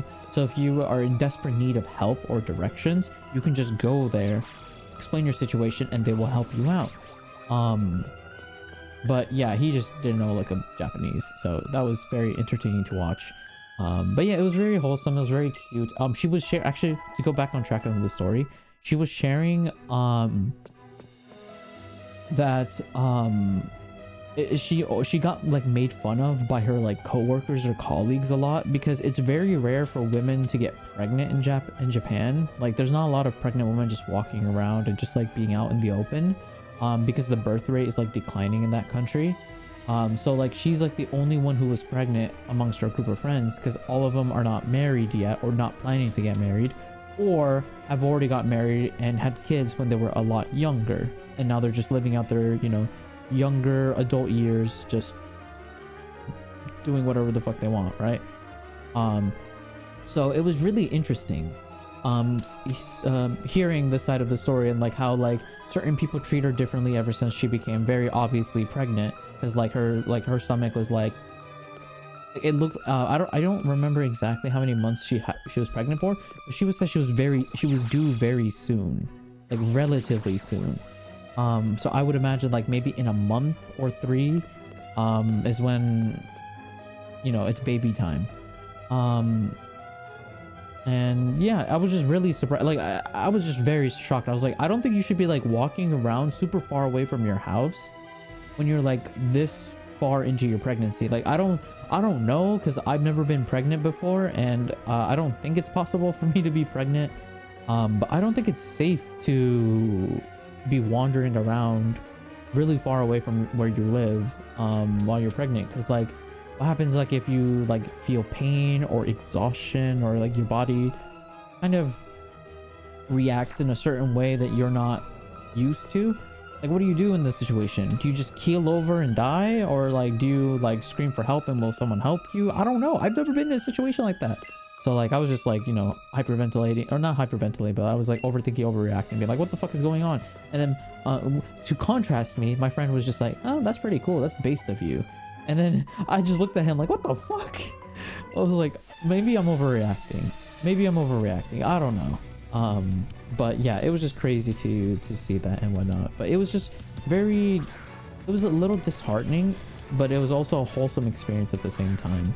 It was like a bittersweet moment where like she was sharing her stories of how like she was looking forward to this kid, all these plans that she had for the kid, but then hearing about like how she just gets like treated a little bit differently in Japan because of the way their society works, and culturally people treat you if you don't look or appear in a certain shape or whatever, like you don't match like what the societal norms are, at least in Tokyo. I know Tokyo is a lot harsher towards people than if you leave, like if you go to like Kyoto, for example, because Kyoto has, I think it's either Kyoto or Osaka that has the most amount of foreigners living in those prefectures.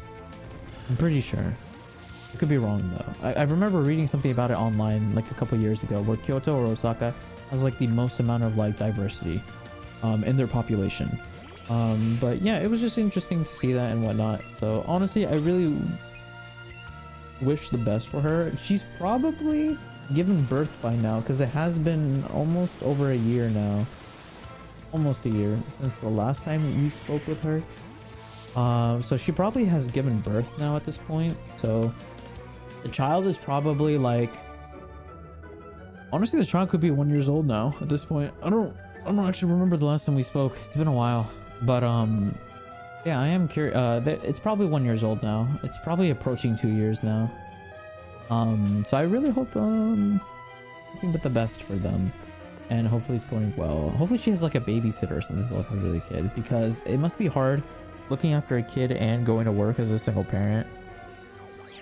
I don't know how the fuck my mom did it with 2 kids, but hopefully it worked out. It's really cute though.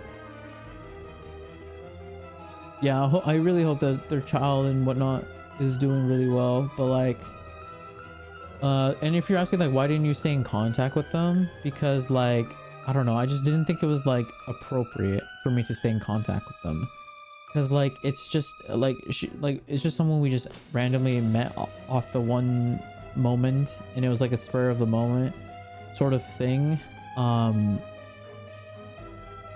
Also, I just don't know how to react in situations like that, you know. It's not every day I find myself hanging out with a pregnant woman. So I just don't know what to do in those situations. I tend to panic, or like my brain shuts down whenever I find myself in situations I've not been in enough, because then I'm like, oh crap, what can I do that seems like the least rude? Like I always am worried, like, oh, am I coming off as rude, or if I'm doing something wrong or incorrectly, and that like kind of slows down my thinking process, because like I'm just focused on just not being rude or ruining something. So yeah, it's Osaka probably. Probably I think it's Osaka. But then again, this was like 2 years ago when I looked this up. So I mean, things can change in like a couple years. He got by because he got you. Honestly, yeah, for sure. He made me do all the talking, which was so annoying. It's so annoying because, like, for example, when we were in Akihabara, I think it was Akihabara. We went to this one. Fuck, what was the place called, dude? It was like downtown Akihabara. Or not Akihabara. Sorry. Fuck, where was this place? Was it Akihabara?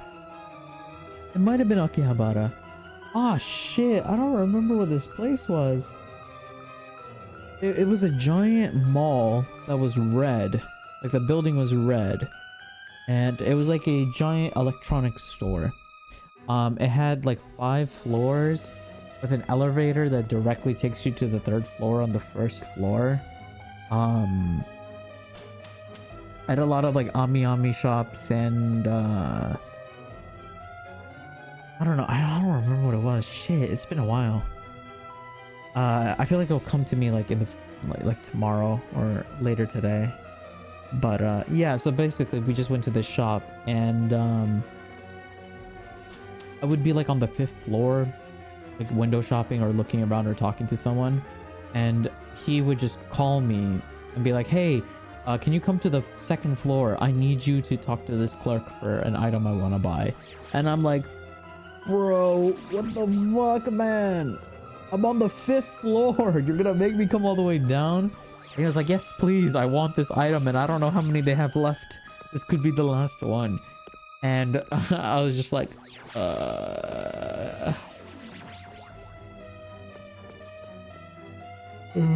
it was not fun. Having to like constantly go back and forth, like helping him out with it.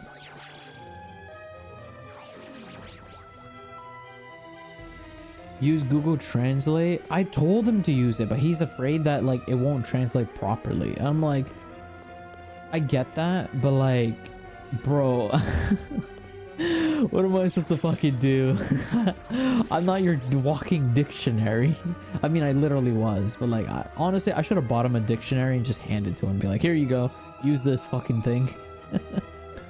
But no, yeah, it was fun. Dude, it was so awkward too this one time because we were at a restaurant. We ordered it was like one of those like family diner restaurants. So we were eating at this restaurant and I went to go use the bathroom because like I have a habit where when I finish eating I need to rinse my mouth or I need to brush my teeth if I have a toothbrush on standby. So I went to go do that, and apparently while I was gone doing that, he got approached by the waiter and she was asking if he wanted to pay the check together or separately. He wanted to do separate, like we wanted to do separately, like that's what we agreed on, right? However, he didn't know a lick of Japanese, but the waiter could tell that he wasn't Japanese, like he was a foreigner. But she spoke in broken English. They were able to get like she was able to get like the point across to him, and he like I think he like misunderstood, or maybe he said something wrong. I don't know, I wasn't in this situation. This is just told to me after it happened, after the fact. Basically he asked her for her phone number, and she got very embarrassed and bashful that they had to call the fucking manager on site to come and tell him off to not ask their, employees their phone number. But apparently he was just asking what is the price of the bill, like what is the number. But I think he used can I know number. I think that if I was, obviously this was told to me, so I don't know exactly like what happened, but based on my inference of how the conversation went, my thing is I think he must have said in broken English, because you know how like when you speak to somebody who doesn't really know English that well, so you also have to use broken English and you have to use like certain keywords and certain phrases to be able to get your point across. Because if you talk like the way I'm talking to you guys right now, non-native English speaker is not going to understand what the fuck I'm talking about, because I'm talking too fucking fast for them, right? They're not going to be able to comprehend each and every single word. They kind of need like a half second to like process each word. Obviously this happens whenever you're learning any languages. And this is one of the toughest parts of learning a new language. It is to like get faster at processing the words you hear and then be able to formulate them into a grammatical sentence. Yeah, he basically asked her for her number, and I guess she was like really young, or maybe she was just very shy, probably just very shy, and she didn't want to do that. So she called the manager come in. I come back from the bathroom at this point. I'm just like, you know, I'm doing the stereotypical whistle, like what a good day to be alive, I hope nothing's going wrong. And then as soon as I come back, I just hear the manager like pointing aggressively and being like, telling him to pay up and leave or whatever. And then I was just like, okay, what the fuck? I went to the bathroom for 5 minutes. What happened? What fucking happened? How did this happen in 5 fucking minutes? So I spoke. I was like, excuse me, hello, I'm with him. Did he do anything rude? Did he say, like, what happened? What's the situation? They explained to me the situation. Basically, he asked for her number. She didn't want to give her number to him. And I was like, honestly, I was on the side of the girl and the manager. I just looked with like a dead straight face, like, bro, really? In fucking Japan, you don't have the balls to do this in America, but you have the balls to do it in Japan of all places? The fuck you doing? And obviously I didn't say that. I just looked at him, like, really? But then he like started like panicking. He was like, no, that's not what happened. I was asking for her for the number. And I was like, what the fuck? Number? Why are you asking for a random person's number? He's like, no, like number, like what is the price on the bill? But I didn't want to use the word price because I didn't think they would know what the word price meant. And I was like, and then at that moment, everything clicked. I was like, oh, okay, I understand now. Okay. And then I felt like an anime character. I felt like a detective. All the puzzle pieces were like snapping into place in my head. I could feel everything, and like in a split second I was like, okay. I was like, I just profusely apologized, and I was like, so my friend over here is a dumbass. He's American, so please forgive him. Second of all, he was asking for the price in terms of how much the check would cost, because our intention was to split the check and he wanted to make sure that he was only paying for his share. So if it's possible, could we have our checks split? And also, do you accept Apple Pay as well? If not, we can pay with cash. And then the manager was like, oh, like his face did a 180. He went from like super like defensive, ready to fucking kick our asses, to he just started laughing so fucking much. At this point, he I guess because I was with him, he probably assumed I was American as well, which he wouldn't be wrong. But yeah, he was just complimenting me on my Japanese, like how fluent I was and like how like fast I spoke and stuff like that. I became a little shy and embarrassed hearing that, because like I still don't think my Japanese is good enough. I have like a really bad tendency to like slip up some words and like use certain words in the wrong situations instead of using the correct ones. So grammar wise, I'm still like shit. But yeah, it was just very nice. And yeah, he ended up splitting the check. He gave us free tea as like a way of apology, or to apologize, which was nice and accommodating. I don't think we deserved the tea. Honestly, I wanted to grab the tea and just pour it on my friend's face. But that would probably give him a burn scar, so obviously that would be too mean. But I just want to point out that I did think about doing that. Because he deserved it. He deserved it. Like, what the fuck? Just use Google Translate, man. Fuck's sake. So yeah, like it's not hot tea, chat. Don't over panic. It wasn't hot tea. It was like lukewarm tea. It wouldn't actually burn him, you know. I just wanted to pour something on him. So yeah, but yeah, that was a very awkward situation, and thankfully we were able to diffuse it, and we did end up splitting the check and paying for it. I did make him tip more than he wanted to. as a way of apologizing. Or sorry, we not tip. I did make him I did tip him off into go up to the girl and bow and like apologize. Just say this line to her and just bow when you say it. He did like a 90 degrees bend, like he was trying to get a back shot in. Like he wanted to receive like a back shot, and he just very loudly apologized. And I told him, please don't yell. Like, don't yell. Just don't yell. Like, that was, why are you yelling? We're inside a building. But yeah, he apologized, and yeah, and the whole situation was diffused since then, and it was pretty interesting. It was a very interesting situation. And the fun fact, that same fucking friend, 2 other things happened with him when we were in Japan. One of them wasn't actually bad. It was actually I was a proud moment. I felt like a proud father. So he was using a dating app that was exclusively primarily used in Japan, as I told him about it, and he was like, ooh, let me try it out. And I was like, no, don't, stop. You don't know jack shit about Japanese. You're gonna match up with a Japanese woman. She's gonna assume that you speak Japanese because you made your profile on a Japanese app exclusively for Japanese people, using Japanese characters to write out your description of your profile. Don't do it. It's a bad idea. He didn't listen to me. The next day, he made that account when I told him not to. He told me he did make it. I fucking looked at him like, I'm not helping you out of this.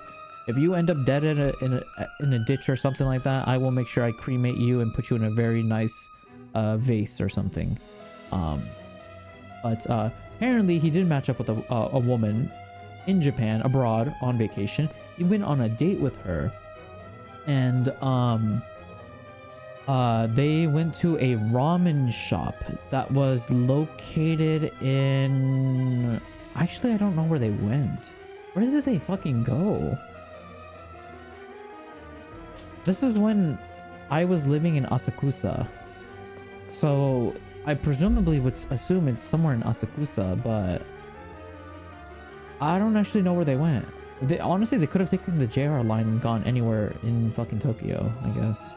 Regardless, that's not important where they went. They went to go get ramen. He kept messaging me throughout the date saying like, hey, I'm getting ramen, what should I order? I'm like, just order fucking Shio ramen or something. Like, you just order basic bitch stuff. You know, don't overcomplicate things, just get the simple things. Which he did, and apparently he had a great time. I find out that this girl that he went on a date with also did not know a lick of Japanese. She was actually a foreigner who did the exact same thing he did, which it was in a different country. I presumably he found out about the app either through a friend or maybe online. This was like a dating app primarily used for Japanese people trying to get together or whatever. And yeah, like they just did the exact same thing, ended up matching with each other. I think she was from like Vietnam or something.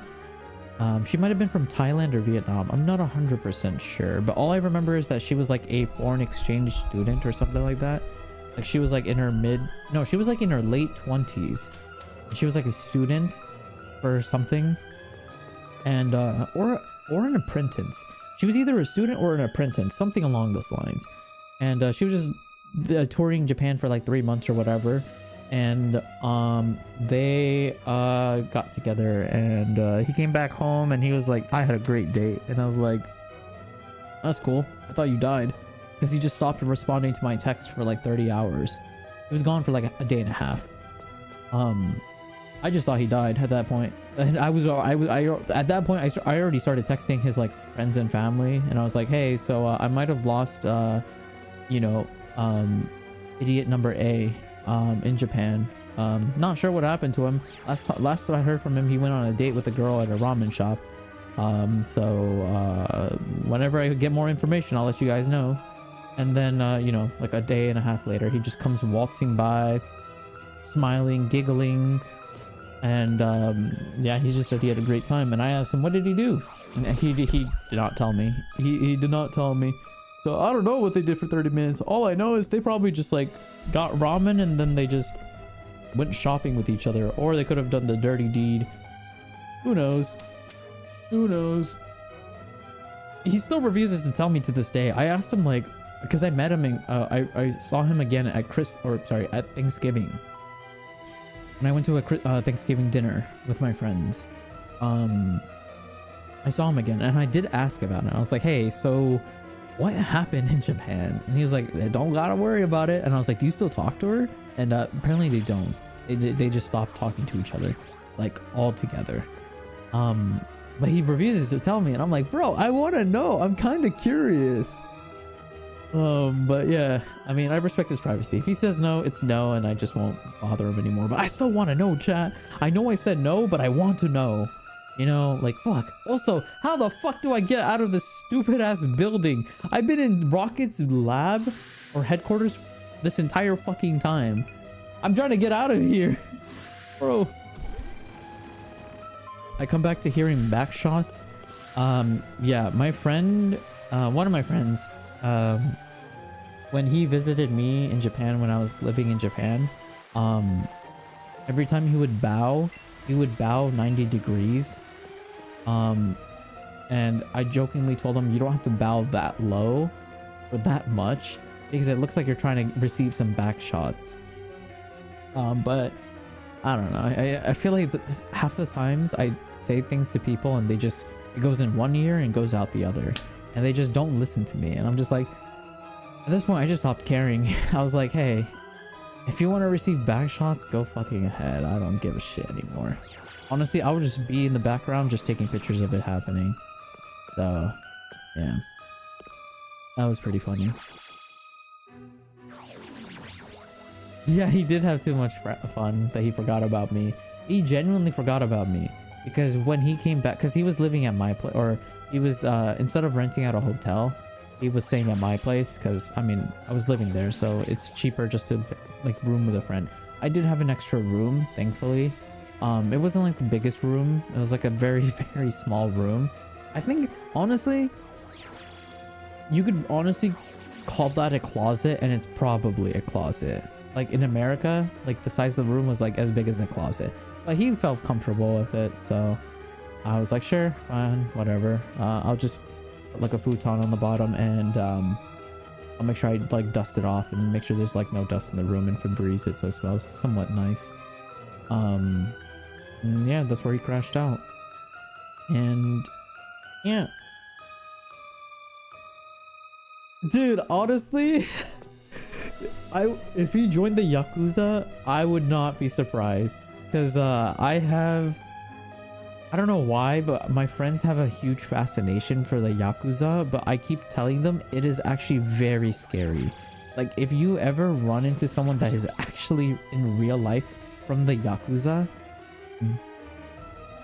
tread carefully. Like, your life is literally dependent on what you do or what you say. Like, I am not joking when I say be careful. Oh, thank God we finally got here. Oh, God bless. That's far enough. You again? Me again, as many times as it takes. God, you're clingy. Giovanni must be up ahead.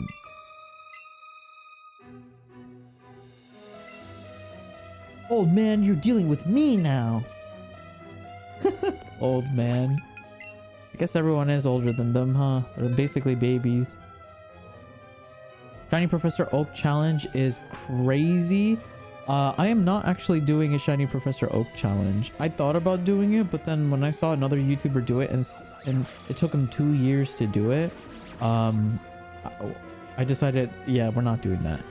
This challenge is like a baby form of it, where it's basically we just catch a shiny Pokemon before every gym, you know.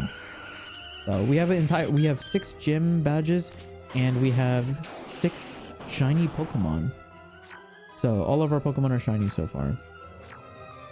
But yeah, welcome to the stream. Thank you for tuning in.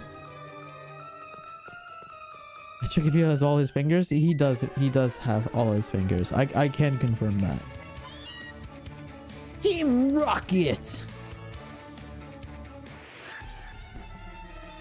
Surrender now or prepare for trouble. Wait, what is their line? Oh, I don't remember Team Rocket's line. To protect the world from devastation, to unite the world of evolution, to unite the people of truth and love, to reach the stars of above. Jesse, James, and Meowth. Team Rocket blast off at the speed of light. Surrender now or prepare to fight. Yeah, it's something along those lines. I honestly, it's been like over a decade since I probably heard that line. That like Team Rocket iconic line in English. So cut me some slack, chat. I'm not gonna remember it. What are we doing? So surf probably. Yeah, let's just hit with surf. Kalma will be fine. You're not gonna die from a little surf, are you? Probably acid, right? Yeah, we'll just use acid.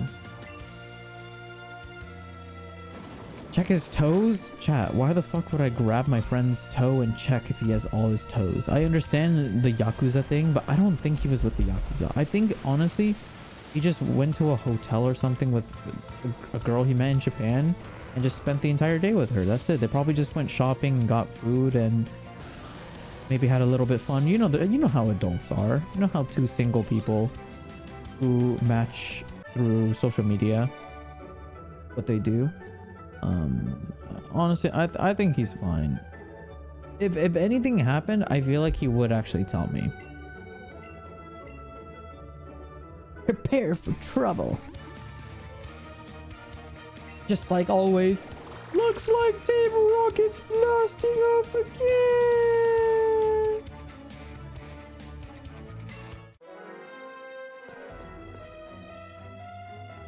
Nice. All right, chat. It is finally time to come face to face with the boss of Team Rocket. Now, Mr. President, I hope you're not thinking of lying to me. The Master Ball.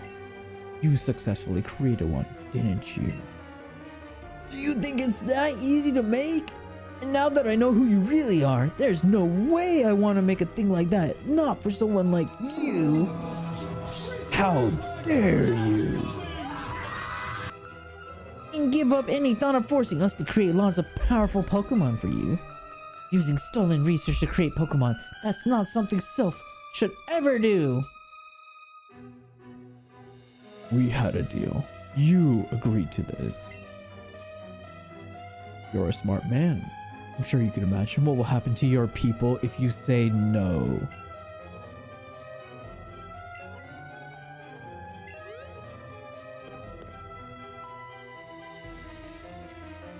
Ugh, young Reiniyal. So we meet again. The president himself and I are discussing a vital business proposition.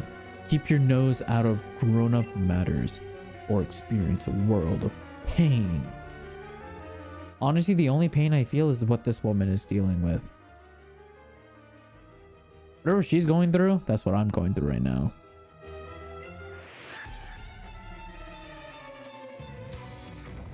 Butch and Cassidy. Honestly, that would have been sick.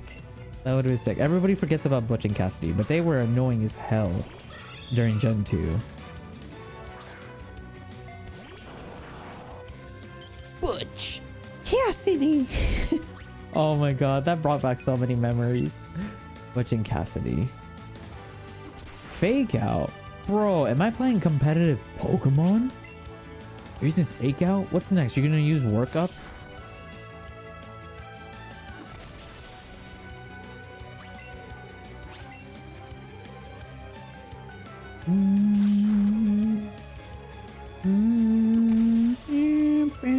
Bum bum bum bum. Bum bum bum bum.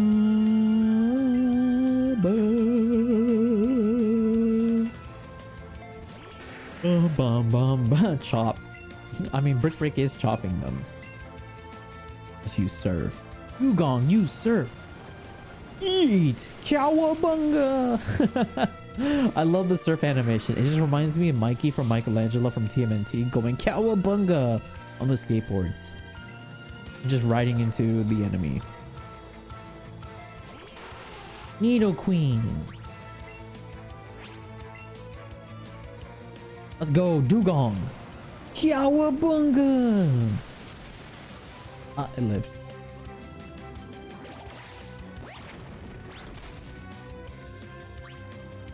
All right, let's honestly, I want to see this. I want to see this face off. Why does Nidoqueen have a bikini? What the fuck are you guys talking about? Oh my god, I see it now. You guys literally ruined everything, man. Bro! Don't say she's wearing a bikini! That is... Those are scales. Those are scales, chat. That is not a bikini. That is not a bikini. Those are scales. It's a dinosaur. It's a dinosaur and that's like their belly. My god, you guys ruin everything, man. Bro.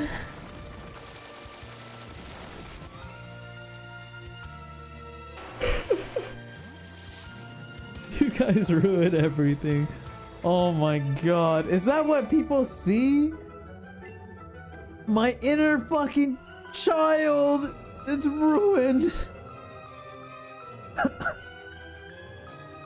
Blast it. I have little choice, it seems. I will relinquish self for now. But Team Rocket will never fall.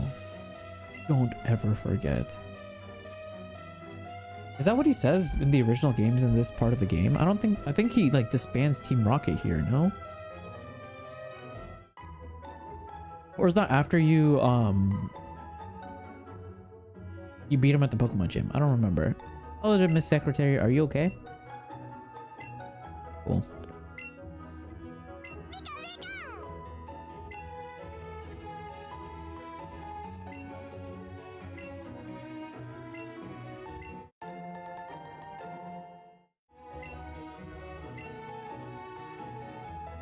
It's our secret prototype, the Master Ball. Nice. Back when the Master Ball was actually a rare item. So you should probably be quiet about it. That's true. Is that a Moltres in the background? It looks like a Moltres. Out of all the Pokemon you could have a picture for, you choose Moltres? Interesting. Wait, how do I leave? Oh my...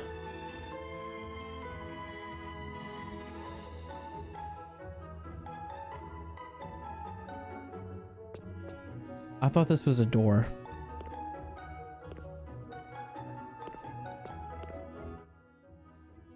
I thought this was a door. Chat, when you look at it from this angle, it looks like a door, right? It looks like a door. This looks like a door. It looks like a door frame and then that's the door. Oh, whatever.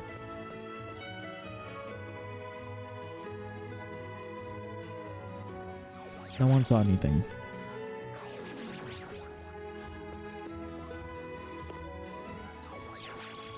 I wasn't really paying attention.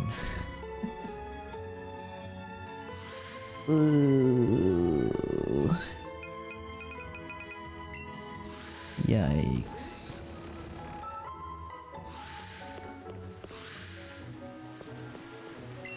Bum bum. A lot of work's piled up. Yep. That is exactly what an adult would say. After being kidnapped by a bunch of terrorists, the first thing adults do is, shit, there's a lot of work piled up now. Corporate greed.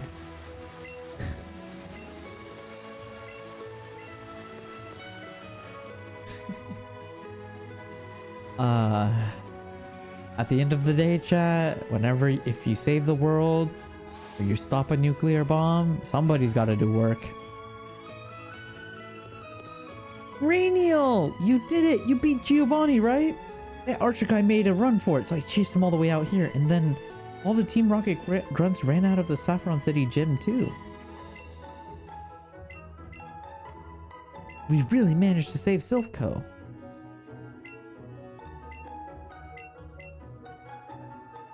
Maybe we'll both make it to the Pokemon League. Yeah. That would be pretty cool. Alright. Let's see, chat.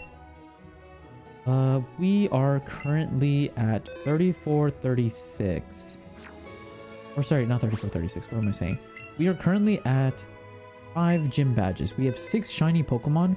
That means once we beat Sabrina here, we need to catch another shiny Pokemon. We're gonna need to catch another shiny Pokemon. What is this place? Pokemon Fan Club.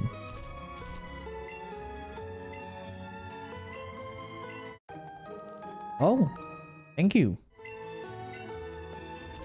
You just gave me a police outfit. I can pretend to be the police officer, which is illegal, chat, but it's pretty interesting. Where's the Pokemon Center? Oh, here it is. Been a while. Cosplay. Yeah, it's kind of cool how they give you a bunch of costumes that you can change and change your outfit and your look. I think that's pretty cool. Whoop, whoop. It's the sound of the police. Whoop, whoop. It's the sound of the police. Whoop, whoop. It's the sound of the police. It's an old ass song. It's an old ass song, but it's a good fucking song. Alright. So one of the cool things about Saffron City, if you didn't know, Saffron City is actually one of the few gyms, locations with 2 gyms. The fighting gym used to be the original gym that existed here, but because Sabrina's gym was, Sabrina beat the fighting gym, because Psychic is strong against fighting type, they ended up getting kicked out from the fighting gym. And ended up becoming a dojo, a fan club, instead of the actual gym of Saffron City, which I think is pretty cool. It's like a little lore thing that like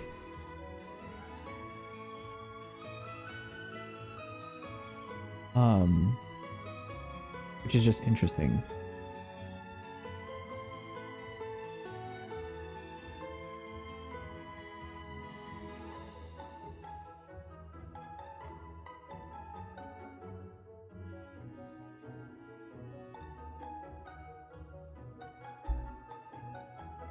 Quick, distract them with a donut.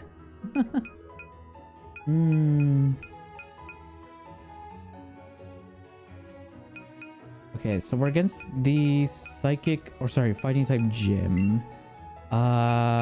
We would need a psychic type move. However, we don't actually need a psychic type move. You could just use fairy types now that I think about it, because fairy is strong against fighting. We'll just use Clefairy.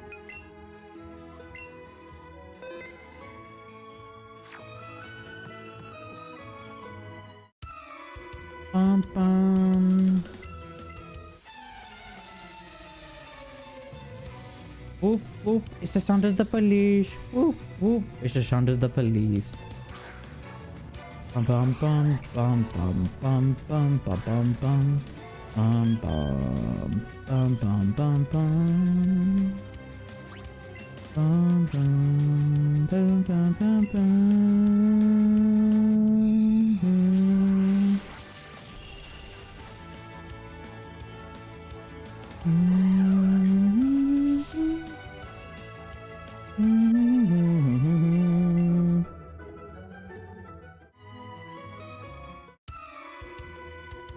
Yeah, the reason why the fighting dojo is like one of the coolest places in Saffron City is because when you beat the entire fighting dojo, like if you're able to beat all the people here, you're able to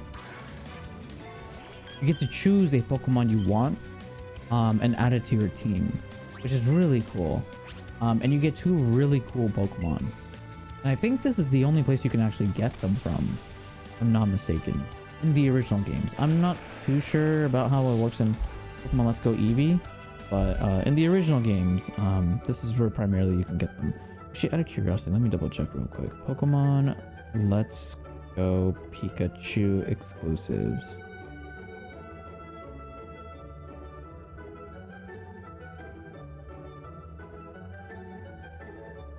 Oh no, so apparently you can get both of them.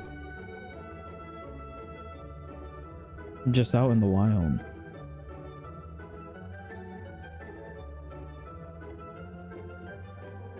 Yeah, you can just get them out in the wild. Interesting. It doesn't actually matter who we choose from here. We can shiny check for them. We can check both of the Pokemon located in both of those Pokeballs and see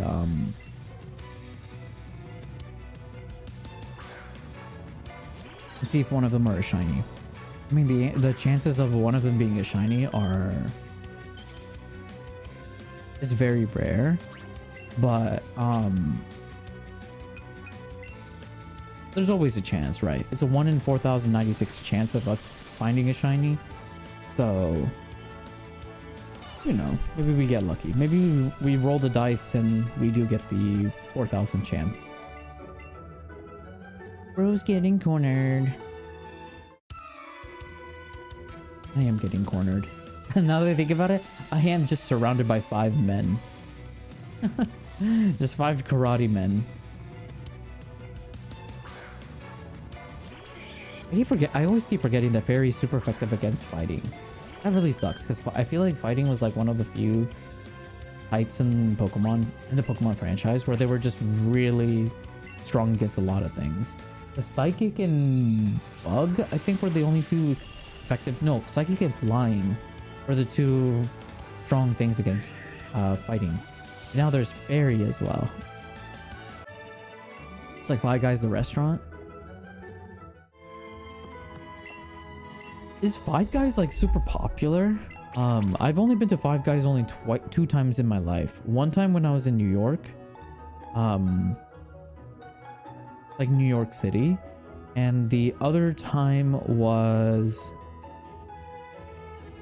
when I was in London, when I was visiting England. Ooh, chat. I just received a notification about, oh, this is just rumors. Never mind. Man, I got excited. So I got a notification saying like a new Pokemon Legends Z-A rumor has surfaced online. Apparently it is being rumored to be in development for the Nintendo Switch 2. And the Legends Z-A is rumored to be in a part of the Nintendo Switch 2. It's also expected that the release date of Legends Z-A is May 16th, 2025, which is a Friday, which is a common day for major games to be released on.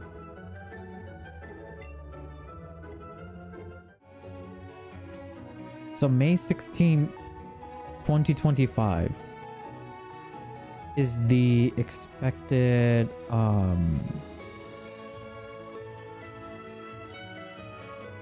release date for it. Also, according to this rumor, it appears that 21 new Mega Evolutions are going to be added to the game. It's going to be Dragonite, Raichu, Skarmory, Zangoose, Kingdra, Milotic, Togekiss, Luxray, Vespiquen, Mienshao, Excadrill, Heliolisk, Tyrantrum, Chandelure, Sylveon, Chespin, Fennekin, Froakie, Zygarde, Xerneas, and Yveltal.